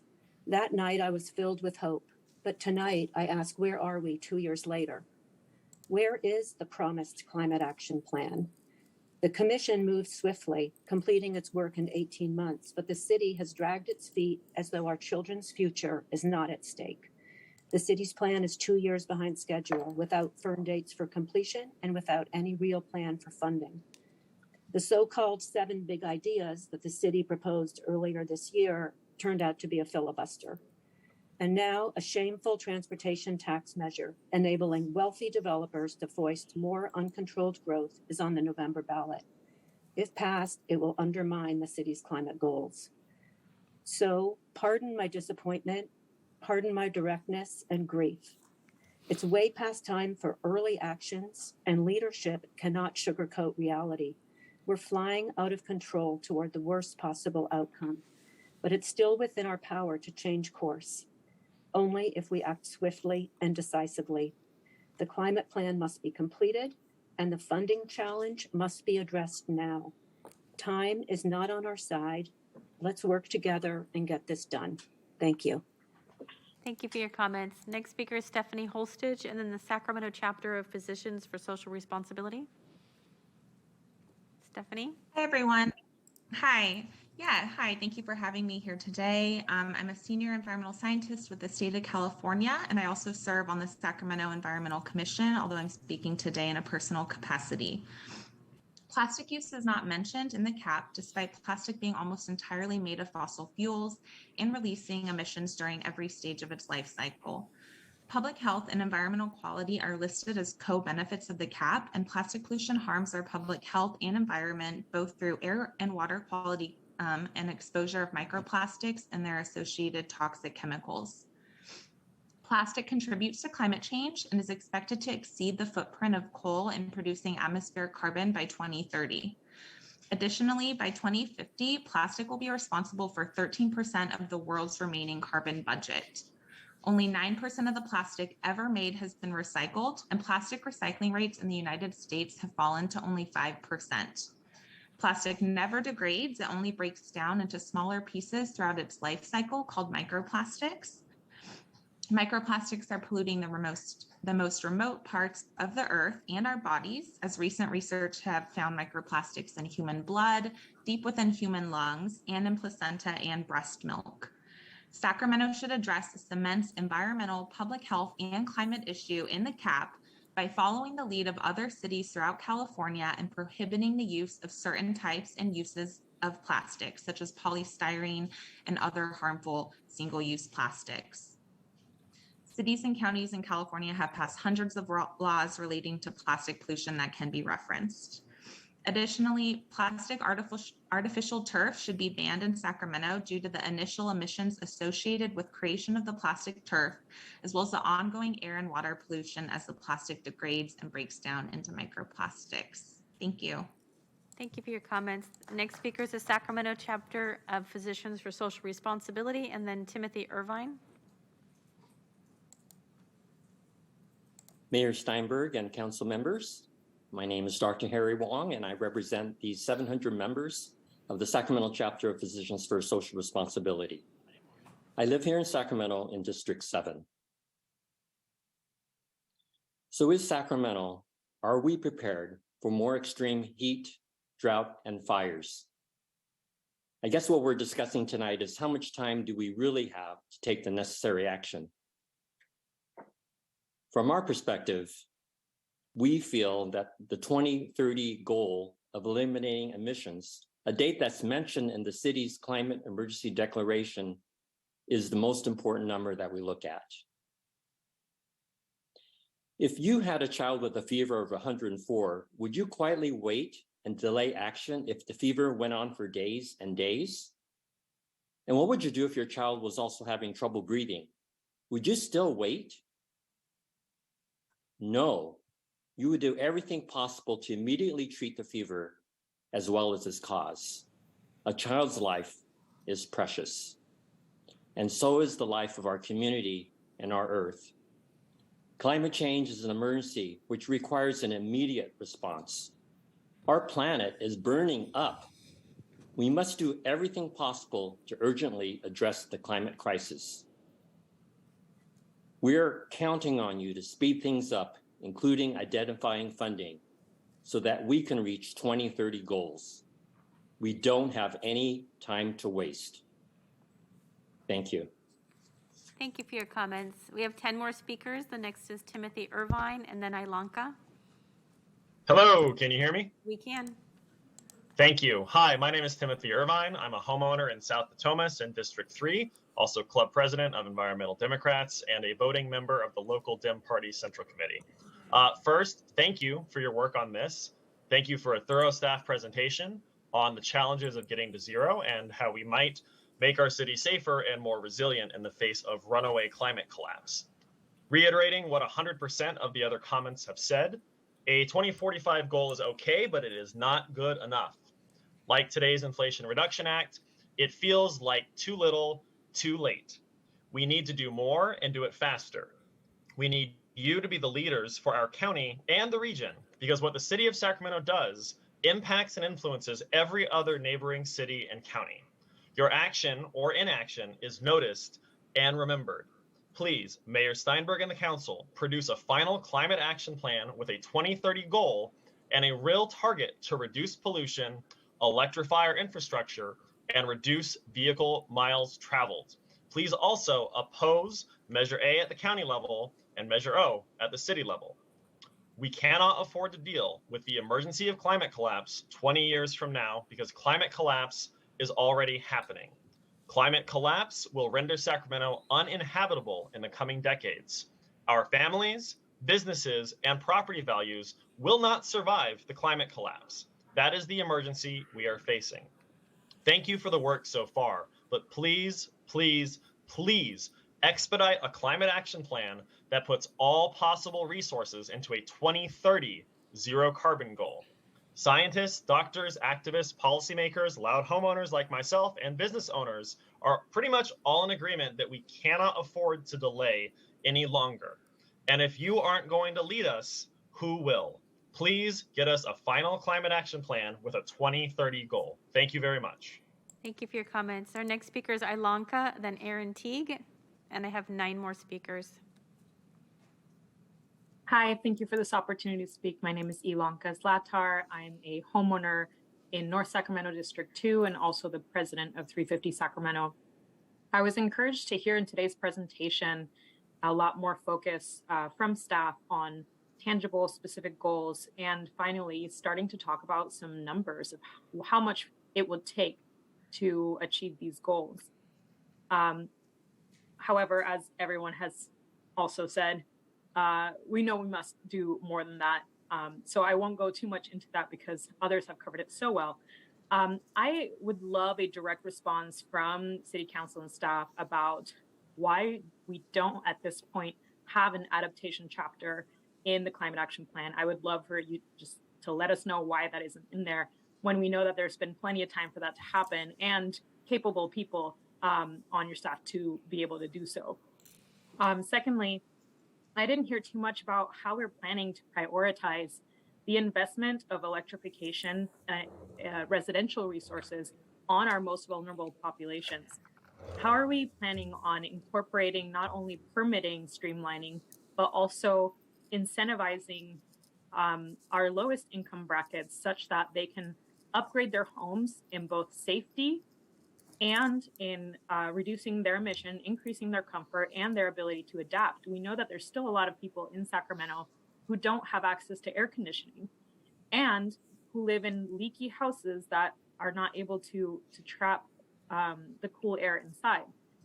So I would love to hear more thoughts about how are we going to prioritize our lowest income folks in Sacramento with these investment dollars.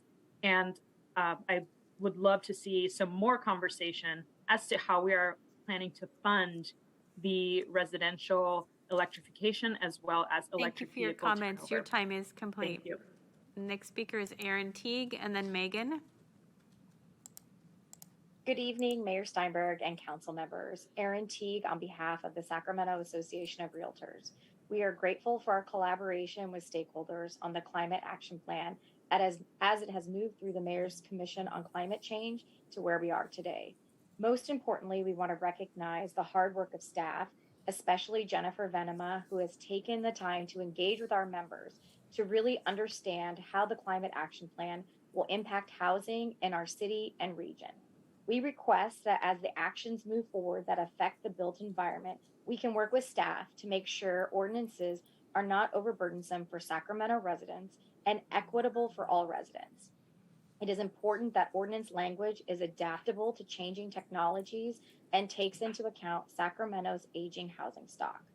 Electrification of our housing stock means more than just plugging in new electrical appliances, but there could be costly panel upgrades, wiring, and space concerns that need to be considered for homeowners.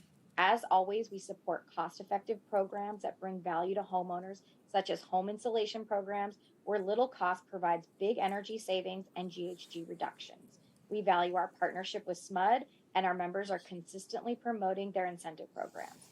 It's extremely important that if the city implements an energy rating program, that there be a consistent methodology applied. Anytime ratings or scores are applied to a home, it affects the value of our homes. In closing, we hope that we can work together to create pathways, resources, and incentives for homeowners to incrementally make upgrades to their homes. We appreciate your partnership. Thank you. Thank you for your comments. Our next speaker is Megan, and then Herman Barahona. Hi, I'm Megan Elsey. The other day I was driving up Highway 50 to Lake Tahoe, and I had to pull over and cry. You know why? It was devastation all around me. The devastation of dead trees and dying trees and sawdust. And it made me cry not just for what I was seeing right there, but for what it showed me and how fast the climate is changing. The climate is changing now. Jennifer asked, can we do more to accelerate the plan? The answer is yes. The answer is we must do more. 2045 is not okay. We need to invest in a real climate action plan. And the previous speaker talked about what's overburdensome. Overburdensome is the heat that's happening right now. The people that are dying of heat deaths right now. And it's not maybe as dramatic as the dead trees that I saw because they die quietly on the street or in hospitals, but that's a burden. Also, it's weird to think about with this heat, but floods. Did you see in the paper there's a danger of mega floods in California? In Houston in 2017, the flooding cost $125 billion with a B dollars. We need to invest now. This is an investment. It will save us money in the long run to invest in a real climate action plan to avoid the burdens of deaths from disease and the death of our economy. We need to find the money. Seattle has found money. Portland has found money.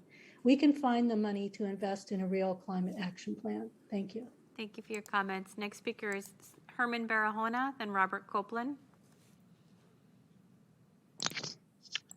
Good evening. Can you hear me? We can.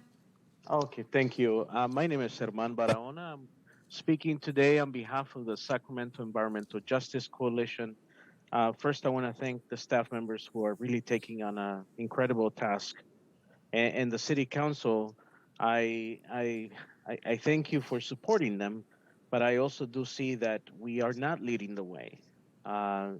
We have the city of Huron, for example, who's actually leading the way in using recycled water to plant trees and create more shade in low-income communities. I want to be able to see a climate action plan where one day I can say that the names of the city council members changed the ecosystem to a better way for low-income families to actually not suffer through these hot summers that keep getting hotter. And as you know, they're 20 degrees hotter than anywhere else, like the Pocket or Land Park. We are seeing families put into such stressful situations that I don't know who's going to tell them that we are going to actually reduce asthma rates, pollution rates in South Sacramento and South Natomas. I want to be able to tell our low-income families that they can take public transportation all the way from the Meadowview all the way to North Natomas. Why is that so impossible to imagine? Why are we doing such superficial efforts that are not really digging into a promise of creating a better world that will guarantee a quality of life even for our most vulnerable? And this is the one concern that I have, and I ask all of you city council members to think about when you sign your name on this plan, is it going to be one that will change history for the future of all members of this community, or is it one that we're going to look back with shame if the city's still around? Because as I understand from all these experts here in town, this is a climate emergency. So I urge you to act quickly. Thank you. Thank you for your comments. Our next speaker is Robert Copeland, and then Dan Allison. Hi, my name is Robert Copeland. I'll be representing Sacramento Transit Riders Union. We need more clean energy buses and light rail systems in Sacramento. So any Sacramento City Councilman that's on the RT board, advocate for that. Also, I know Mayor Steinberg can't do it all by himself. So try to get money from the state and federal government and any alternative sources of funding for clean energy in Sacramento. Also, if permafrost in the Arctic starts melting, we're in big trouble. I'm talking the whole entire world.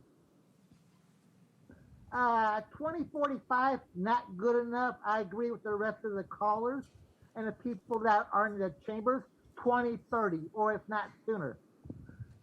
And electric cars, if we go to 600,000 electric cars, we better upgrade our power system in Sacramento. Thank you. Thank you for your comments. Our next speaker is Dan Allison and then Matt Anderson. Thank you. Dan Allison speaking on behalf of Sacramento Transit Advocates and Riders, STAR. Transportation is 57% of carbon emissions in Sacramento. Equitable transportation is what we should be talking about and focusing on. The transportation priorities given in the CAP, and it's a carryover from the Mayor's Commission on Climate Change. 1, active transportation. 2, transit. 3, electrification of remaining motor vehicles, and I emphasize remaining. The CAP seems to invert that priority and is strongly focused on EVs, which would retain the motor vehicle dominance of our transportation system. Active transportation should be first and foremost in the CAP. Why is active transportation important to transit?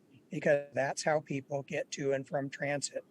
Both are important to have an effective response. $510 million for a full build out of the bicycle master plan was mentioned, but that's a fraction of what is already being spent on motor vehicle capacity expansion.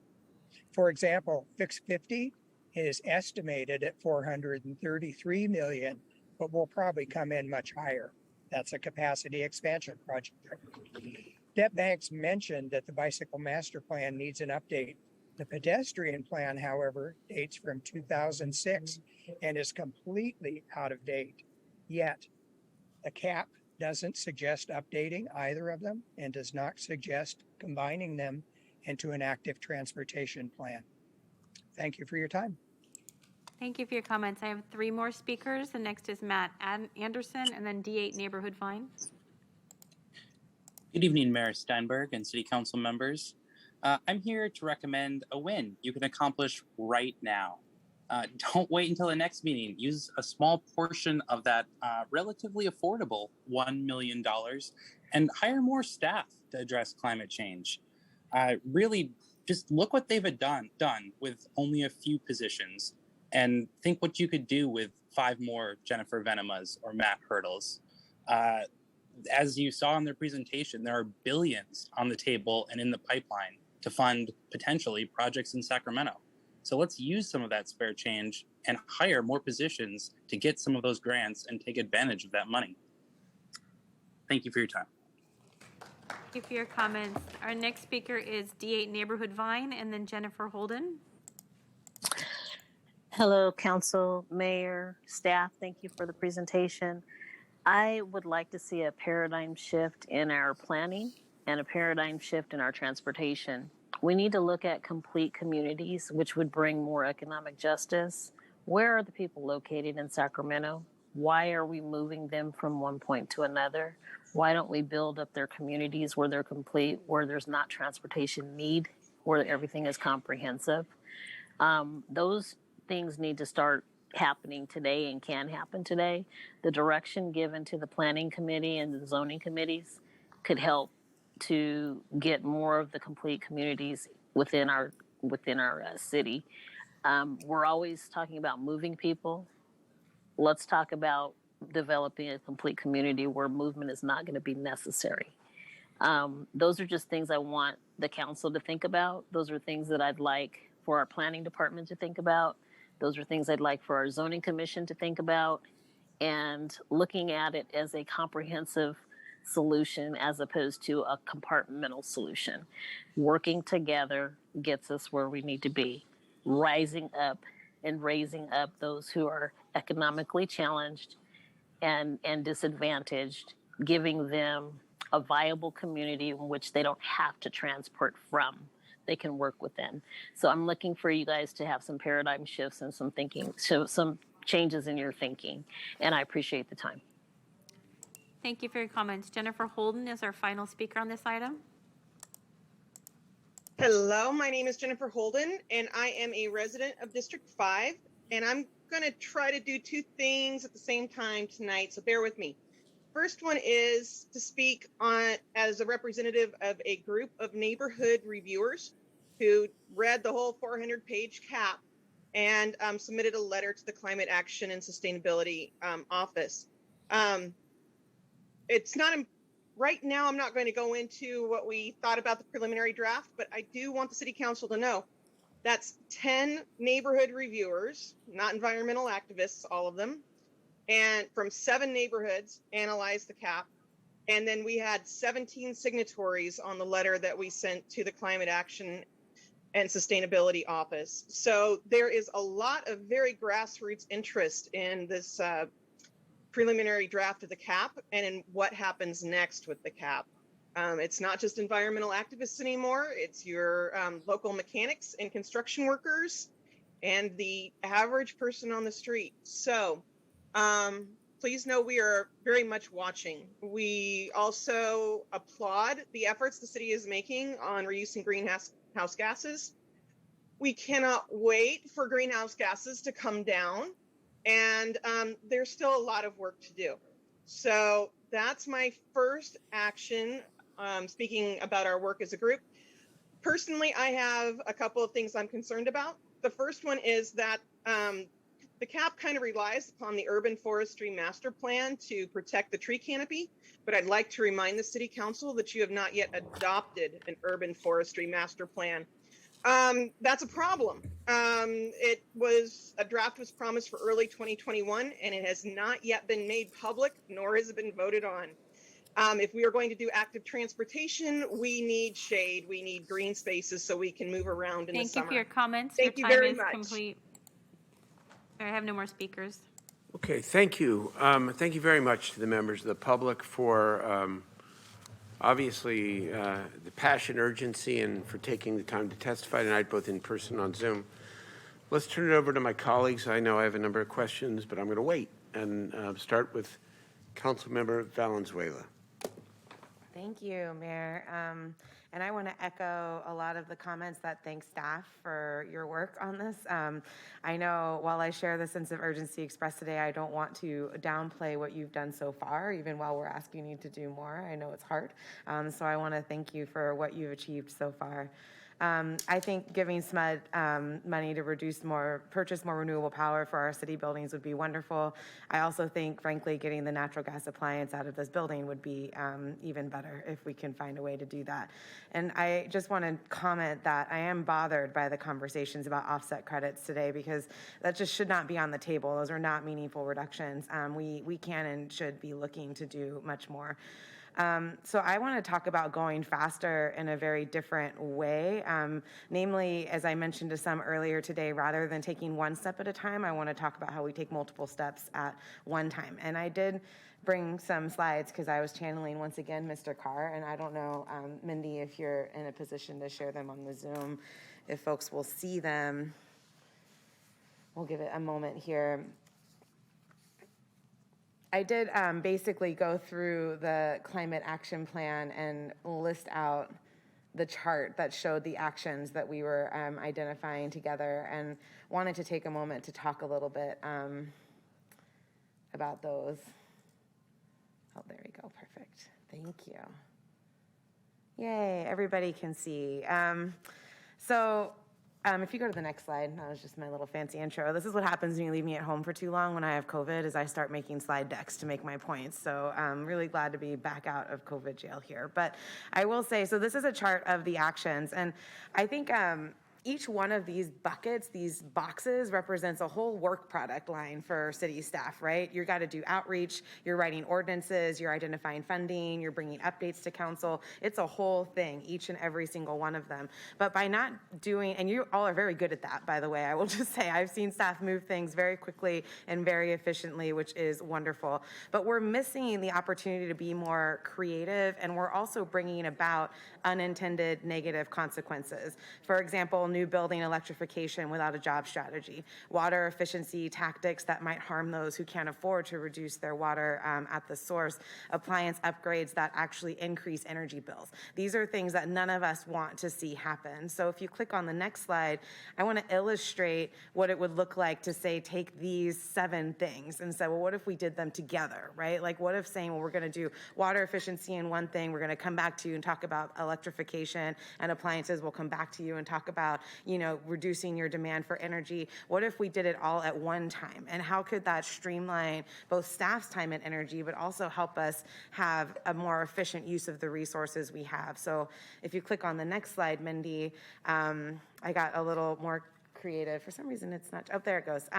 So like one strategy idea, whole home retrofits, right? If we target a neighborhood and say, we're gonna come into this neighborhood and we're gonna go into your house one time. And in that visit, we're gonna be switching out your pipes and your faucets to make them more efficient. We might be installing dual plumbing or gray water systems. We're gonna be weatherizing your windows and other things so that you're reducing your energy demand. We'll upgrade your panels so that you can handle the new appliances and be ready for electric vehicles all in one swoop. So we come in and we make that home more resilient in one swipe. And we're also achieving all of these other goals while we're aligning our funding, while we're creating really good jobs, and while we're ensuring in the end that the customer is seeing lower bills, that they're actually seeing the benefit now of, I'm in a more comfortable home that's more able to weather what's coming, and I'm seeing less water and less energy bills because you've come in and improved my home in a very targeted way. This is one example of a way we can look at, this might not, I know we're talking right now about funding, but if we think about, as staff mentioned,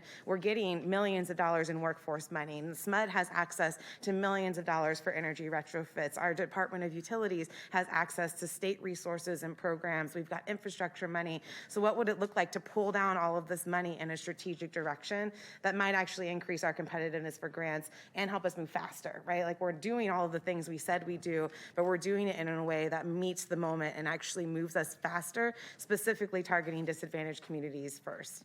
And like a next slide idea, which was just a brainstorm, actually inspired by something that city staff already does. When city staff repave roads, like they're always looking for other things they can do while they repave these roads, right? I'm looking at Ryan Moore, I'm like, and Hector, we've talked about this. Like, can we do something with paint to like reduce the size of the lanes or add a bike lane, or what else can we be doing while we're in this road so that when we do this repaving and restriping, we're not just necessarily restriping what was there before. So I took that same idea and thought, what if we talked about that with sidewalks? This is not something that the city staff does, right? But like if we were able to take resources for sidewalks, we could make space for public street trees. We could be improving the walkability experience. We could be installing new benches for transit stops and new shade structures and different infrastructure all in one fell swoop, rather than coming in once to repair a sidewalk, coming in again to talk about the tree, coming in again to repair the transit station.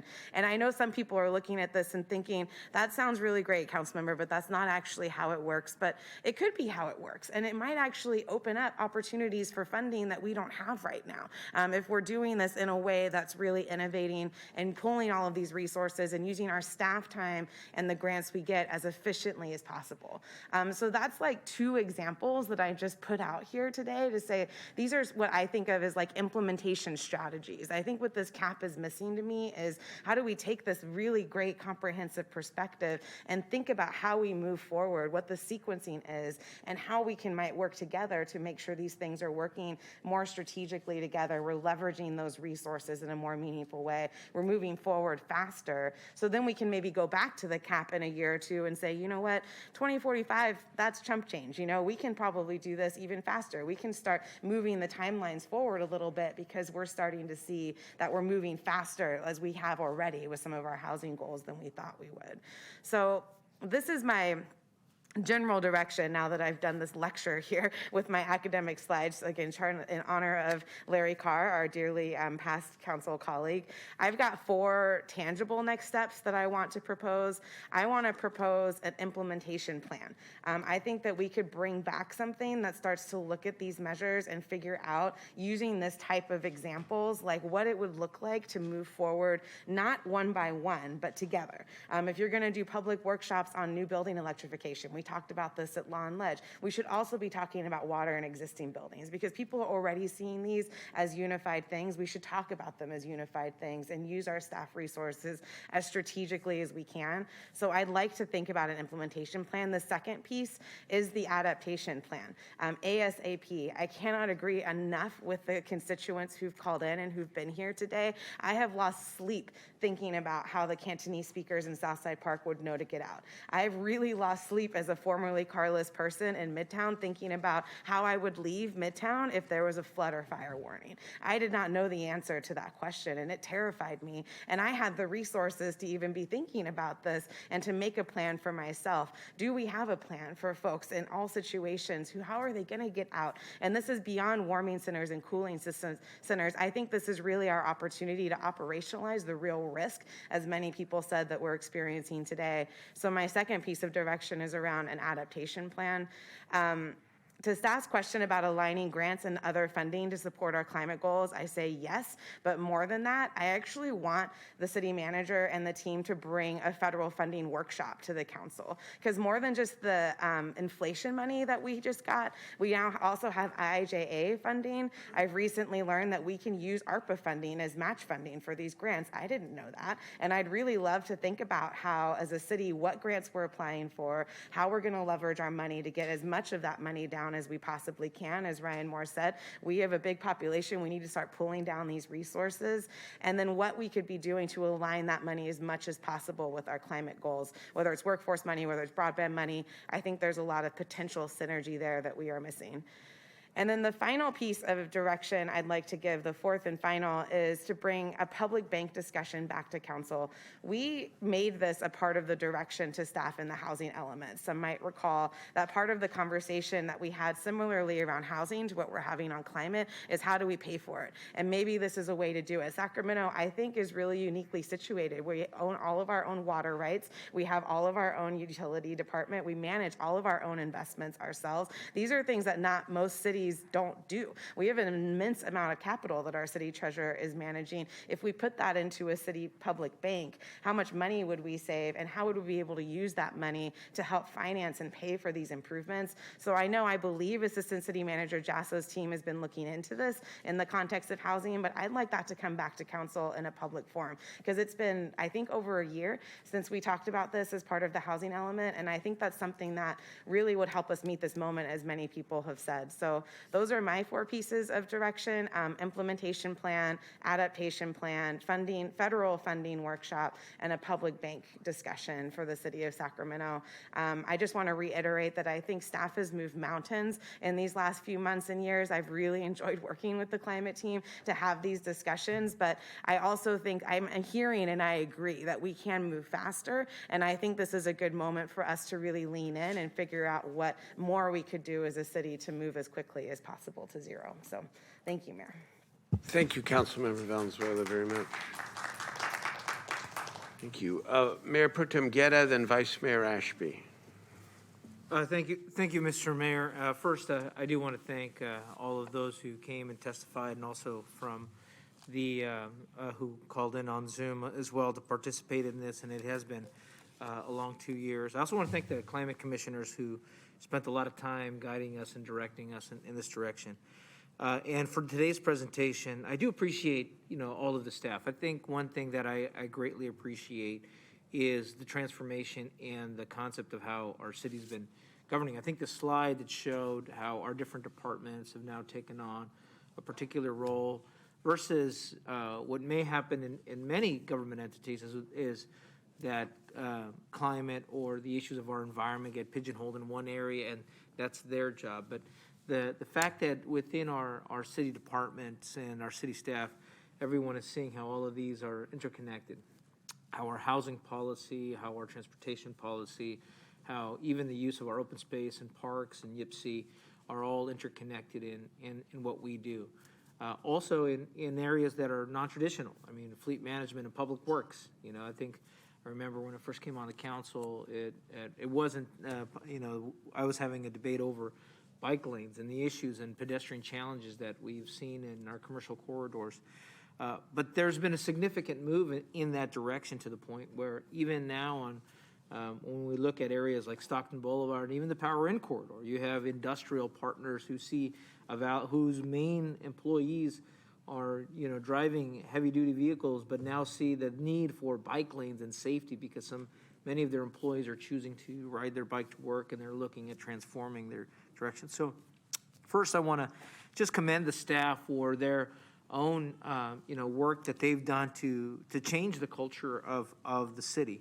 And just a couple things, like tomorrow will be, or not tomorrow, but on Thursday we're going to be doing the groundbreaking for Mercy Housing. This is townhomes that are for working class families. I know Councilmember Chenier and I have been working a lot on Stockton Boulevard to look at the future, and this is part of the future, car share, making sure that we're looking at when we look at new development that it's also meeting our environmental goals, our transportation challenge goals, and our equity goals in that area. The Home Key project, Mr. Mayor, that both Weave and St. John's, we worked to get those manufactured homes and all electric. I mean, that happened in a period of 4 months. I mean, from point of application to actual having residents in the home who were once homeless. I mean, they're very positive experience. And Sacramento was the leader in that aspect, both addressing, again, multiple goals in that. But I think the thing that I will continue to bring up, that I brought up last time when we had this conversation, and one aspect that was in the motion that I know I added in the motion when we created this, was the economic development and career workforce development side of the equation, and how we have to focus on that. All of this costs money and revenue, and if we're not figuring out a way to also generate more revenue and looking at the economic development of our city in this, then we're not adding to the resources we're going to need to try to pay for bike lanes, to look at supporting the growth in our tree canopy, and to even making the own improvements in our own facilities.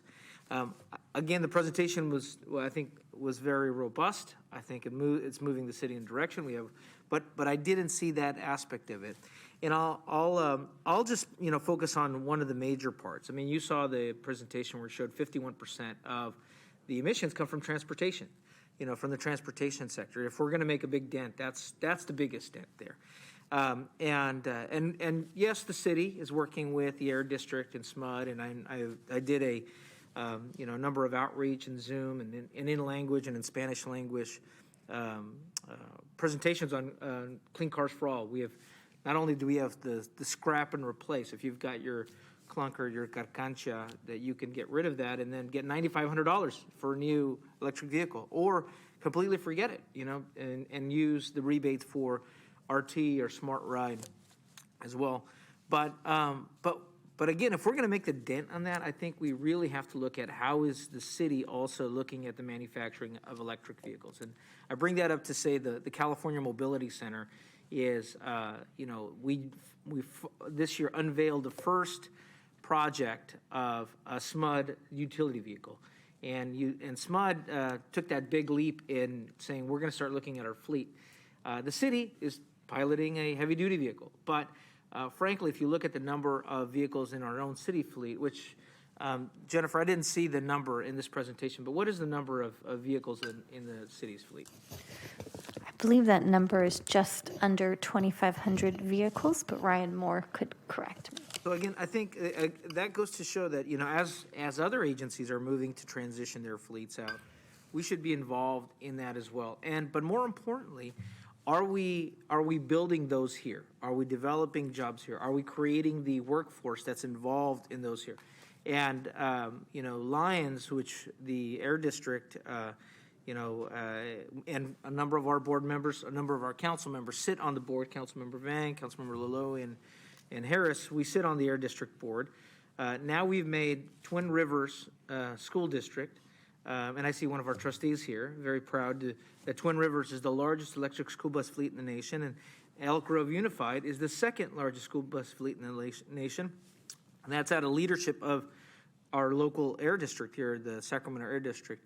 Those are being assembled also now here in our region. And and there's the benefit of also our young people who are working, and that's seeing the connection to, not only employment, their economic opportunity, but it's building our strength in our region. As we lead, other cities will also need these resources. We should be in the business of exporting the future technology and not purchasing it from other areas like Vancouver or other states that don't even have some of these manufacturing and air quality requirements to produce them. I really do think that we have a short window for us to develop expertise in producing zero emission technologies. We're working right now with the Port of Sacramento on a pilot on hydrogen for our locomotives, making sure that our locomotives can use hydrogen as a heavy duty option.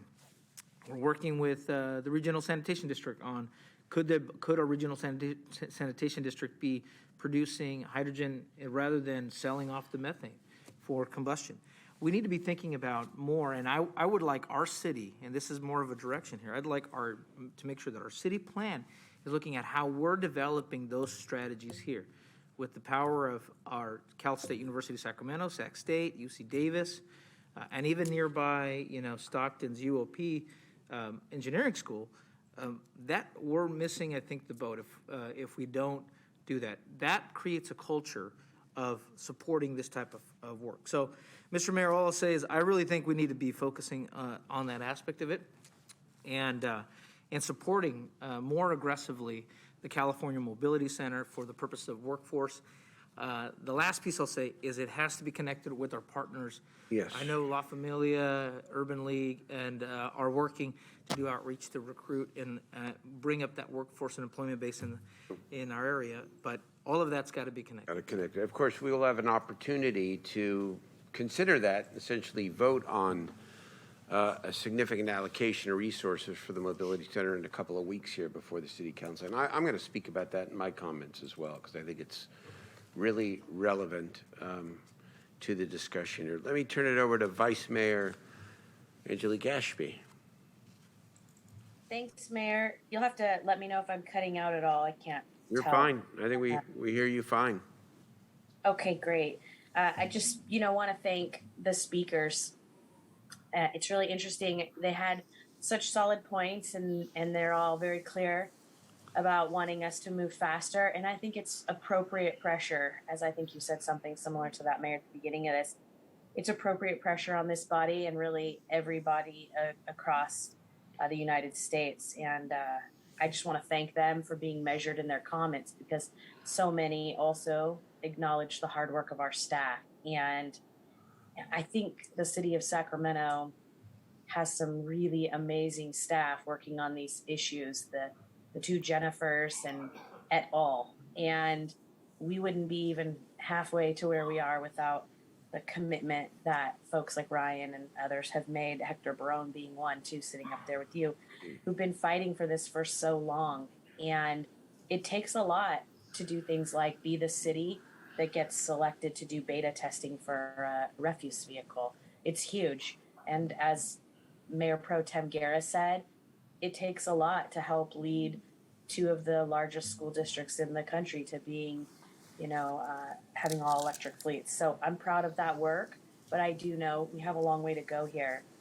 $3.2 billion budget gap is not insignificant, but also, as several of my colleagues have said and many speakers, not a reason to not meaningfully move forward. One person asked about which one of us would champion that. I'll speak for myself. I think I'd love to champion that. We all would. Some of it can be done from this dais and some of it cannot. And we have a person sitting in the middle seat there who's done, I think, a really good job of drawing down the resources that are available. This is really a matter of helping set priorities in other jurisdictions too, and with partner agencies, whether that's SMUD or the county or the state or school districts who can also be great partners, or hyper local transit authorities. Jibe has been a tremendous partner in Natomas for urban circulators, bike paths, lighting those paths, all kinds of things besides just advocacy, actually bringing dollars forward to participate in the solutions. Today's hearing is really intended to have us hear from the community hear from us, and have our staff hear what's important to the council members. So I want to contribute to that dialogue a little bit. Another caller asked about council members owning electric vehicles. My household owns one, and it's true that rebates played a big role in our ability to trade in one of those gas vehicles and get an electric vehicle. And so I do think making sure that we're working with groups like the Asian Chambers and others to get the word out, make sure folks know about these rebates, because it's not intuitive. It's not just something that's very easy to find. You really have to hear about it, learn about it.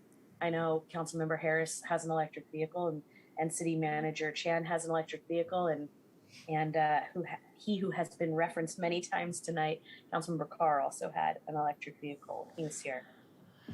The electric vehicle piece for me with the city is really important. I know it is to the mayor too. I'd love to see Sacramento stay at the top of the lists that we're accustomed to being atop of with our fleet, and really trying to put in the effort there and the dollars. And Hector, I know you're sitting in on there. I just wanted to run these numbers by, make sure that I got them correctly, because, you know, for me, this is a really high priority. I think I heard 100 million at least for upgraded facilities, and this is just for the electric fleet. That we have 1,283 light duty vehicles, and 117 of them have already been replaced. 200 already paid for to be replaced, but we need right now 5 million to build the charging for the new 200. Do I have that right so far, Hector? Yeah, Vice Mayor, you've got that correct so far. Okay, and then we would have to replace 966 other light duty vehicles, and then of course there's that's 30 million in infrastructure, and then also buying the vehicles, and then us working on getting the larger vehicles like the refuse trucks and stuff. To me, that's really exciting for Sacramento. I'd love to see us pushing hard on that. So for this one, councilman, maybe put that in the top of my priority bucket. And then trees. And I bring this up every time we talk, because sometimes when advocates come from East Sac or Land Park, Curtis Park, which they often do, they take for granted that beautiful tree canopy. When you represent North Natomas, you don't take that for granted. We have to fight really hard to keep those trees from being knocked down by neighbors or on public property, so that we can ever get that kind of mature growth that other parts of this city, quite frankly, like South Natomas, enjoy. And so I really want to continue to push on that urban forest effort. And we did do one urban forest plan, but the caller that said we don't have one currently is correct. We do owe an update to that effort, and I'd love to see that come forward as well. The environmental justice component to this is really important. I tell this story all the time, but I was a single mom in this city, and I say this often, that there are two kinds of people that live in Sacramento: the kind that know what a green envelope from SMUD means, and the kind that don't. Green envelope means you're late and your power might be turned off, or you might be facing a problem there. I just think it's really important to remember that, especially when we're talking about costs of things, or installation of things, or access to things like transit, or things like the tree canopy, and what that means to the experience that kids have outside, even in their own yards or playgrounds or schools. And I love the way SMUD has handled that with their mapping process, actually laying out a mapping plan that looks at which neighborhoods have historically been left behind, and then prioritizing them first in order with resources. And I think that's a really intelligent way to proceed with this issue. So, Mayor, I appreciate you bringing forward the discussion. Lots of great comments from my colleagues. Those would be sort of a summary of what I think the key priorities could potentially be for the city. And I know that people would love to hear us change that date to 2030. But one thing I love about the city of Sacramento is they're trying very hard to underpromise and overdeliver. Maybe we can, find some other ways that we can overdeliver here and get things done as quickly as possible that are as meaningful as possible, and get the biggest bang for our buck, and then continue to fight for more dollars so we can do more things. Thanks, Mayor. Thank you. Before I make some final comments, briefly, Councilman Guerra. Yeah, no, briefly. I just wanted to also highlight the request by Councilman Rounswell about report back on the federal side, Mr. City Manager, from our, I had asked the Air District to look at, it was called the Reconciliation Act, now it's called the Inflation Reduction Act or whatever it is, but they had a number of funds in there that that we can qualify for. But I think if we should be partnering up with we have the lobbyists from the Air District, from our city, to make sure that we're going after those same funds and not competing against them, but in coordination with them. So that's all I was going to ask, because I think that is a very helpful piece. But I know we're already doing it at the Air District. We should partner up with the city. Good. Yeah, that's right. Let's schedule that workshop, because we've heard it again tonight, and it's what we live with. It's what we think about and talk about and act upon all the time. Where do we get the resources for the compelling priorities that are rightfully the priorities of our community? Climate being at the top, but not above affordable housing and homelessness. In fact, you've heard tonight there's a significant connection between the issues. And I want to speak to this in a moment, but I also want to ask a couple of questions, and I want to make a couple of comments. First of all, outstanding presentation. I mean, very, very comprehensive. And I wouldn't say your intent was to be combative, but it was a little bit combative in a positive way. It was like, okay, we'll hear your criticisms and take them in, because you're right. No level of government, including the city, is moving fast enough or effectively enough on the crises that affect our community and our society. Okay, so stipulated. But that's easy to say, frankly, and it's more difficult to actually thoughtfully think about the competing choices that exist for a governing body that has a lot of people hurting, for a variety of different reasons. And yes, climate is the most important thing, because obviously, if we don't have if the earth burns up, I mean, you're right, it's 106 today, it's terrible. And we see what's going on throughout the state and the country with the wildfires and potential floods. It is catastrophic. And yet, as a governing body, we have to always ask ourselves the question, where can we be most effective in improving the quality of life for the people that we represent? Because we're not the federal government.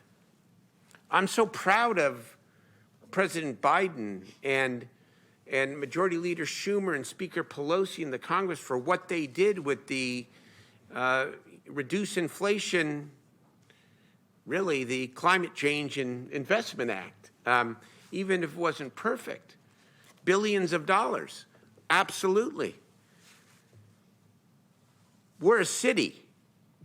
We have a number of tools, much more limited fiscal tools, of course, than does the state or the federal government. And so we do have to make choices that reflect the most significant needs in our community, and ask ourselves, how much will a single dollar make a difference on any particular issue? Not campaigning here, but just observation. 2 weeks ago, 3 weeks ago, we put a youth funding measure on the ballot, led by some of my colleagues here. It's $10 million a year, $10 to $12 million a year. Some might argue we ought to put that $10 to $12 million directly into a single major climate project. I think it's a fair argument to have, but I would say from a city perspective, $10 to $12 million for young people, by the way, including green jobs and training for green jobs for young people, is going to be more impactful given the tools that the city has than putting that $10 million into a single bikeway project. That's just my opinion. Maybe you have a different opinion, but that we have to make those kinds of choices. And so I want to first ask Jennifer, in terms of the staffing question, which has been raised, which I think is a really legitimate question, you said at the beginning of your presentation, how many additional staff are you hiring for the climate action agenda that we've been discussing tonight, now and going forward? Mr. Mayor, right now there's 3 recruitments in process, and those are for positions that would be in departments of utilities, community development, and public works. So 3 additional positions to assist you and the team in implementing the climate action plan. Correct. And that isn't enough, I assume. Are there plans, or do we have budgeted any additional positions? Not at this time, Mayor. Okay, let me say to the community, come mid-year, when we now have another opportunity to look at, hopefully, no recession and more money, that's something I want to look at as a key priority, to continue to add to that staffing infrastructure so that we can more effectively and expeditiously implement this plan. Second question. The Climate Action Plan draft was put out in June. When will the plan be completed? I'll turn this over to Matt Hurdle.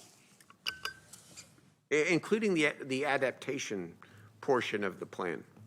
Yes, thank you, Mayor. So per direction from council, we expedited the climate action plan portion without the adaptation because that was most ready. So we're working quickly to get the adaptation section. We're anticipating on re-releasing the entire climate action adaptation plan, the master EIR, the general plan, all the documents together, looking at end of the year, early 2023. Okay, again, my suggestion is, because if we know that the general plan may lag, it's just the way that it is, right? I would prefer that we show that intent that's being asked for by the community here and get out that climate adaptation plan with, the climate action plan with the adaptation sooner. Get it out in October, please. We can do that. Please do it, because I know it might be more efficient to release them together. Don't do it. Because the general plan is we know how it all works, right? Best intentions, outside consultants, all the coordination, it just might be delayed. So you don't want this to lag. So please, it will help you and us continue the momentum that you are creating here and that you exhibited and expressed, I think, very effectively tonight. We will make that a priority. Thank you. So now let me, I know, and Madam City Attorney, I'm going to, you're going to look at me here as I start this next thing, because this is not a forum for campaigning for ballot measures. But a number of concerned people talked about so-called Measure A. And I'm not campaigning for it here, but I want to explain what it does, at least the relevant portions as it applies to climate, and in response to what we heard here tonight. And then we will leave the actual advocacy out for outside of these chambers. It was referred to as shameful and a lot of words. And I, of course, have invested a lot of time and resources, a lot of time in my resources and my attention and capital, actually, on this. And so here's what you need to know factually. This was and is a citizens' initiative. It was not put forward on the ballot by government, by the Transportation Authority. It was put on by citizens. And yes, it was sponsored by mostly those from the suburban development community. True, true, true, true. It had and has $3 billion for regional transit. $3 billion for regional transit, which, by the way, is necessary. We always talk about local match to leverage probably another 10 to 15 billion dollars for the build out of our transit system, including RT to the airport, including more buses, and a number of different transit-related mobility options. So as the initiative was written, it did not have any climate requirement in terms of analysis by the SACOG, the Regional Planning Agency, for climate. It did not have any requirement that SACOG recommend and or direct or approve climate mitigation for any of the roadway projects.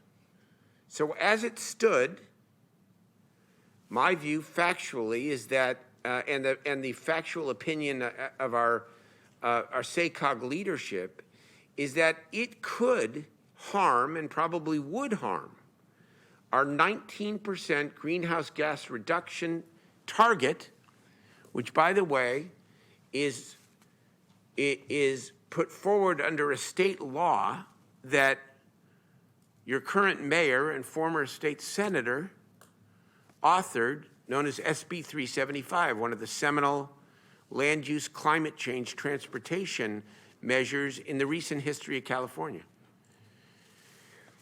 There is no requirement under that law, because I wrote it, that local transportation measures in any way conform to the region's greenhouse gas target. And so the citizens' initiative, the way they wrote it, was not acceptable to me, but was arguably legal under the state law. So what happened? Because it requires a 50% vote threshold to pass the voters in November, and we're living in a precarious economic time, the proponents reached out to me and asked me if I wanted to negotiate. And I spent about 3 months with SACOG by my side and the project proponents, and we negotiated an agreement between the STA, the Transportation Authority, and SACOG, which says this, and I urge you to read the language, not the tentative term sheet, but the actual language itself. It says that STA, which is the one that would administer the roadway funds, will follow SACOG's recommendations in terms of greenhouse gas impacts, and will follow SACOG's recommendations regarding necessary mitigation to comply with the 19% GHG target. That is the first time in history that a local transportation measure would require the regional climate agency to not only have a seat at the table, but be able to say what can be funded and what cannot. In addition, I negotiated $100 million, yes, out of the city's share of the transportation funding for the California Mobility Center. And as Councilmember Guerra indicated a few moments ago, and as I responded, that has to be approved by the City Council. Kind of did a strong mayor thing. I negotiated it because they were negotiating with me as the mayor, but it has to come before the City Council for up or down vote. And that will happen within a couple of weeks. So the idea that this measure, if the concern is that this measure as amended harms the climate, you can argue, reasonable people can argue that it could be better. It could be 100% green, right on. Go past that in the city and county of Sacramento. But if the concern is that this measure somehow hurts the climate, it is written as amended, required to be in conformance with the region's 19% GHG reduction standard. And it has $100 million for a significant economic driver to make Sacramento the center of research, development, entrepreneurship, and employment for clean energy. Judge it for yourself. I'm not advocating, but I'm just telling you the fact about how it came together and what it now says. So finally, on this issue of funding, to the critics out there, you are absolutely right, and I can assure you that as your mayor and as my colleagues I know join me in this, we are looking to expand our resource base in every way possible to be able to provide the local match for as many climate projects as we can. You better believe it. Councilmember Chenier is bringing forward a creative, innovative idea in the next couple of weeks around how we might use some of our special funds to invest in climate and affordable housing. I have commissioned with the city manager, and the council voted on this, and we will have the results, I hope, in October, of a comprehensive enhanced infrastructure finance district study to see if we can create tens of millions of dollars of tax increment so that we have the ongoing capital to invest in that local match for the bikeway plan and to invest in building out the climate plan, including housing, by the way. We're never going to lose sight of that because we have thousands of people unhoused, as you know. And that's both a climate catastrophe, but it's also a human rights catastrophe. So we're trying to expand our resource base. But please take responsibility. Don't be single issue advocates or activists.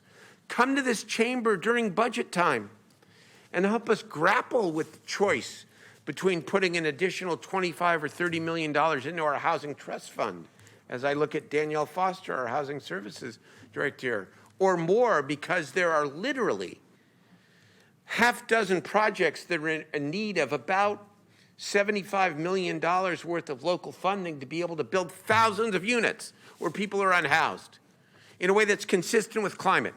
So help us grapple with that. Do we put the money there, or should we put the money into the local match for bikeways? Reasonable people, that's okay, and we'll balance it out together. But don't just sit back, please. Don't scold us. I mean, you're welcome to, but it doesn't affect me in a positive way. Don't scold us for telling us we don't care. All of us are working really hard, and we recognize what's going on with climate. I know, I've spent my career, it's SB 375, SB 743, the cap and trade investment plan, hundreds of millions of dollars now going into transit-oriented development. So become part of a broader coalition that helps us figure out how we save the climate, or at least do our part to save the climate. We're one city. And at the same time, help us grapple with all of the other challenges we have as well. Thank you. Thank you for pushing us and for caring like you do. Members, that concludes the workshop. And is there anything more to come before the City Council? Do we have public testimony on items not on the agenda? We do, Mr. Mayor. We do have public comment for matters on the agenda. I do have a board and commission appointment to read into the record for the Sacramento Community Police Review Commission. Robin Rose Hamer from District 5. I have 3 speaker slips in chambers and 3 online. Good. First speaker is Rebecca Sandoval, then Eric Harris, and Leslie Napper. I would like hi, I'm Rebecca Sandoval, Twin Rivers Unified School District trustee. I'd like to leave these photos, if I may, for the city council members as it pertains to my my discussion. I'm here to talk about Joshua House Volunteer Hospice for Homeless, which is proposed to be placed 3 yards from Garden Valley Elementary School. You were erroneously told the district approved the placement of this House and Twin Rivers Unified School District passed a resolution opposing the placement 3 yards from our school. We believe Joshua House is necessary and a great idea. However, the location is of concern, and the district wants to work with the city to locate Joshua House on district-owned property or lots. You have received over 200 e-comments from the school district community concerning Joshua House. I hope you have looked at them. There are 4 city council members on this. There are 4 city council members here who have been former school board members, and I hope you understand the need to secure the safety of our children. And I hope when you see the photos I am leaving with you tonight, you will be concerned of a city-owned lots for over 20 years, which has become a dumping ground for people to dump yard waste, furniture, appliances, and other items, all 3 yards from our school. This lot is not fenced and encourages homeless encampments directly across from our school and our community. In our coming kindergarten class windows look out to the encampments. As I have shared with you before, the children attending Garnet Valley walk to school being approached by unclothed men, people yelling at them, being chased by dogs not on leashes from the encampments. For a few months and 20 years, a fence was placed around the lot which deterred the illegal dumping on city property and encampments subsided. We're hoping that another fence will be placed up to avoid this. Lastly, the director of Joshua House has stated— comments, your time is complete. Will you make your final comment, please? Okay, there has not been a good neighbor policy by Joshua House. Thank you for your Thank you. comments. Our next speaker is Eric Harris, then Leslie Napier. And Mr. Harris, the microphones over here are live. Thank you. Good evening, Mayor and members. Good to see everyone again. My name is Eric Harris. I am a longtime resident of Sacramento, former staffer here in City Hall as well. I'm also a lobbyist with the state representing Disability Rights California. I'm a state, national, and internationally recognized disability advocate. I'm talking on a state issue, but because Mayor Steinberg has taken a position on it, I feel it is important to come out and speak on how disappointed many disability and civil rights and unhoused advocates in the city of Sacramento, throughout the state, and throughout the country are on his position to support Care Court. Care Court isn't going to help, but only hurt, especially Black people, Latinx people, and Indigenous people who are often misdiagnosed, more often unhoused, and more often victims of the civil legal system and criminal justice system in the United States. When policymakers create policy that will directly impact disabled individuals who they represent or take positions on those policies, it is crucial that those policymakers also communicate directly with those who are directly impacted, the disability community in particular, and not just family members or loved ones. I've brought in copies of an open letter from disability rights advocates from throughout the country, over 500 individuals and organizations, including the Black Health Network, the ACLU of California, the California NAACP, and former ADA authors, Congressman Tony Coelho of California, and Senator Tom Harkin of Iowa. Big city mayors who support Care Court claim to be liberals and progressives and claim that they stand up for those in these communities. However, many throughout the country and throughout the state have declared that that they're on the wrong side of this issue. I'll finish by saying that I hope moving forward, all elected officials take into account what the disability— Thank you for your comments. Our next speaker is Mr. Harris, we respectfully disagree, and I'd be happy to talk to you offline. Thank you. Our next speaker is Leslie Napier. And then we'll go to the Zoom. Is Leslie here? The first speaker on Zoom is a phone number 4366.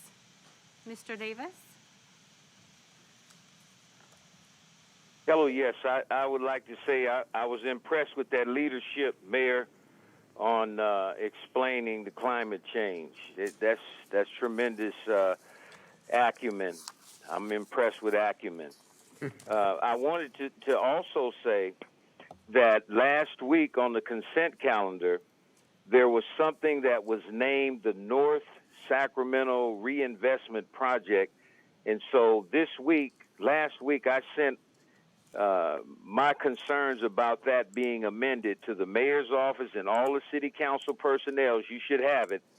And the reason it should be changed from that name, as a native of Sacramento, especially District 2, it was not presented that way. It was presented as the Marysville Corridor, Del Paso Boulevard. And if you leave that name, it eliminates the Marysville Corridor, no matter what you say.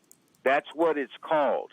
And I was really shocked because some people that are tremendous supporters of us to the Bay and Back Cheesecakes, they sent me something that showed me how many communities there are in District 2. I was shocked. There's 21 communities in one district. If that's not gerrymandering 101, I don't know what is. So you have to change that, because that $5 million, I want that to go into Marysville Corridor as well. And because of our reputation, including with the Better Business Bureau, to the Bay and Back Cheesecake should be the first one to get a check from that $5 million. You cannot make a cheesecake with computers. You have to hire people. We used to have one of the best manufacturers in Sacramento across the street from Iceland Skating Rink. It was called Baco Products. Then it became Chalet Desserts. I learned that working with them. So I hope you get that together, Mayor and City Thank you Council, for your because there's comments. going Your to be a time lot is of complete. Will you make your final comment, please? Yeah, send Minty home for 2.5 years. Thank you. Thank you, Mr. Davis. Our next speaker is Robert Copeland and then Matt Anderson. Okay, I want to speak on two issues. Mayor Steinberg, I disagree with you on care courts. It is not care. I think it's bad for the homeless population or people with mental illness. I mean, care court has got to go. It's got to be voted down by the state legislation or vetoed by the governor if it goes to the governor. And now, as far as Measure O, 7 members on the city council, you made a big mistake supporting Measure O. That's the homeless initiative. Because I know a lot of organizations that are going to fight tooth and nail against Measure O, including 3 that I belong to: Sacramento Tenants Union, DSA Sacramento, Sacramento Homeless Organizing Committee. How many organizations that actually help the homeless or the housing support Measure O that is not getting funds from the government? I don't see any. And even housing advocates don't support Measure O. It's going to harm the homeless population. Come up with a better plan to help the homeless people. Seattle, Washington had their Compassion Seattle. It was overturned by the court. I hope that same thing happens to Measure O. And Mayor Steinberg and the city council that was in 2020, why did you go against Measure C? You try every dirty trick in the book to keep the voters from voting on it. Anybody support Measure O and oppose Measure C back in 2020, I'm not going to vote for it. Thank you. Thank you for your comments. And Matt Anderson is our final speaker tonight. Good evening, Mr. Mayor and council members. I'm the last one, almost done. As you noted, Mayor Steinberg, governing is difficult. Balancing budgets, juggling priorities, it's hard work. Everyone has a lot of constituents, especially in a city as large as Sacramento. So a thank you to all of you for everything you all are doing. The mayor highlighted earlier how difficult it is having to prioritize limited funding and wanting constructive suggestions for the best return on some of those investments that the city has to make. So just wanted to respond to that briefly and reiterate, really investing in city staff is a huge opportunity. And I think it's one that the mayor and the council members could explore further. City staff has done an amazing job of getting lots of grants for climate-related, transportation-related, a lot of different areas. And, you know, one staffer, additional staffer pulling in another $1 million or $2 million pays their job back immediately and more benefits to the community. So when you're considering, those investments, I would like you to consider that, and I'll be there at the mid-year budget adjustment. So thanks for all you're doing, and good luck with the rest of your night. Thank you. Is that it, Madam I Clerk? have no more speakers, Mr. Mayor. All right, we'll end tonight with my colleagues. I'm going to start, and then I'll turn it over. I want to take a moment, since this is our first night back again with members of the public, to really thank the lead members of the city staff who have made this transition seemingly seamless, because I know how much has gone into it. I want to begin again with our city clerk, Mindy Cuppy. Thank you for leading all of this and helping us navigate through these last 2.5 years. Katie Gresham. Katie, are you here? There you are, Katie. You are the one who led the coordination of our comeback plan and juggled all the intricate details for a really smooth meeting today. And I want to thank you. Thank you for reminding me where the mute button is, and it's all worked out well. Yeah, exactly. Hang, excuse me, I apologize. You're relatively new, right? Here for how long? 2.5 years. Well, that's since we got back here. For being in these chambers these last 2.5 years while we weren't here, and managing the virtual meetings. I mean, again, we kind of, I'd say we took it for granted, but a little bit, around how easy it was to do Zoom. And finally, last but not least, Maria McGonigal, who's sitting in the back here, for you and your staff for partnering with the clerk's office to seamlessly integrate the technology so that we could continue to do business over these past 2.5 years. There's so many more people to name, and on site, Efren Morales, Doug Bingham, and so many others behind the scenes. Thank you for helping to bring us back. Yay! Thank you, Mr. Mayor. Mayor Pro Tem Guerra, go. Thank you, Mr. Mayor. I wanted to put something on the log for the city assistant city manager and city manager. For a while now, we've been talking about EIFDs. I want to make sure we start making progress and moving on the Sacramento Center for Innovation Planning District, EIFD, and having the conversations about what that looks like. We made, over the number of years, the effort to redesignate that area as a manufacturing area. We've got Sac State engaged. The Board of Trustees for the California State University System has already designated their 26 acres of that area as a potential center for innovation, and I think this is an opportune time now for the city to be looking at developing an EIFD to do its part for the 14 acres, the additional areas of 14th Avenue and Power Run Road. So put that on the log, Mr. City Manager, Assistant City Manager. Very good, thank you. Councilmember Valenzuela. Thank you, Mayor. And I want to thank Eric Harris for sitting through this very long meeting to deliver his thoughts and congratulate him on, I believe, a photo I saw very recently of him with our vice president in DC. So thank you for representing our city so well on so many levels. I also just want to say I do share your concern with the care courts and want to make sure you know you're heard on that point as well, sir.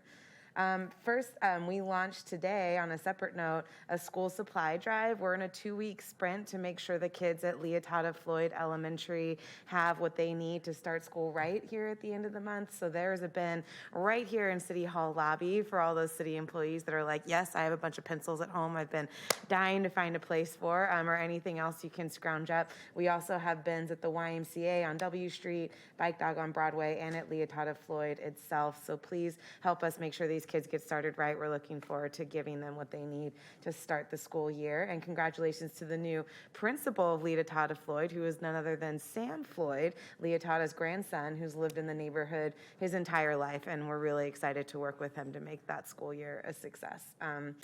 And finally, I have one quick request for the log, actually for a law and legislation. I hope it doesn't require the log. I'm hoping the city of Sacramento can officially register in support of Prop 1, which enshrines the right to reproductive health care access in the state constitution. If it needs to come back, we can add it to the log, but that's just some requests that I have been getting from my constituents, and hope that we can do that. So thank you, Mayor. That is all. Thank you very much. Yes, let's bring that back and vote on that. I think it's right on. Councilmember Chenier. Thank you. Also have something for the log. Probably about a month and a half ago, the Sacramento Food Bank and Family Services announced a move that they'll be consolidating their operations in the north area.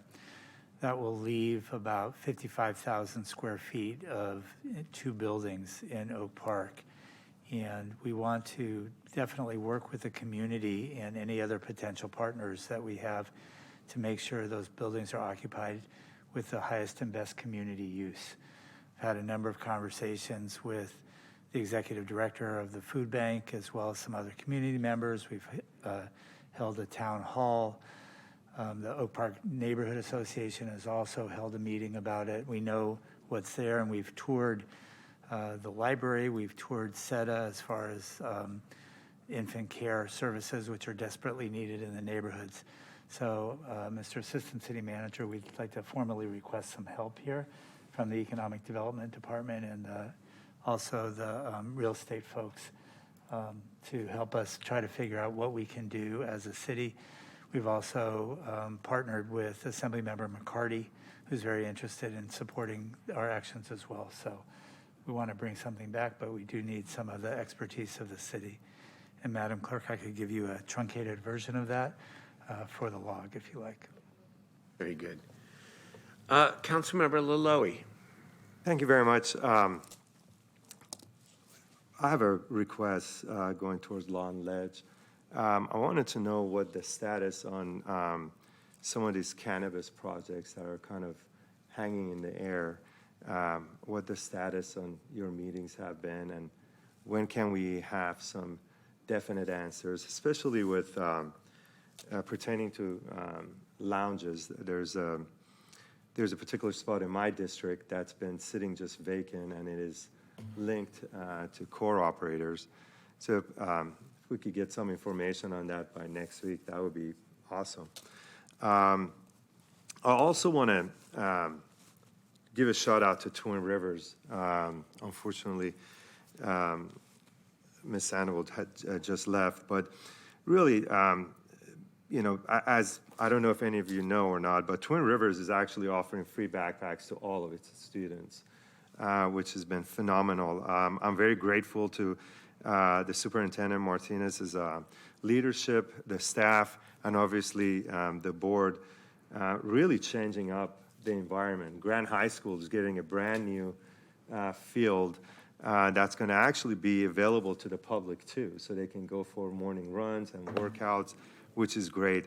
I also want to say, you know, a major thank you to our Parks Department, Public Works, and Code Enforcement for really trying to create a very nice and clean environment for our youth, and Parks for working diligently to have our Johnson Park pool open for our youth to be able to utilize.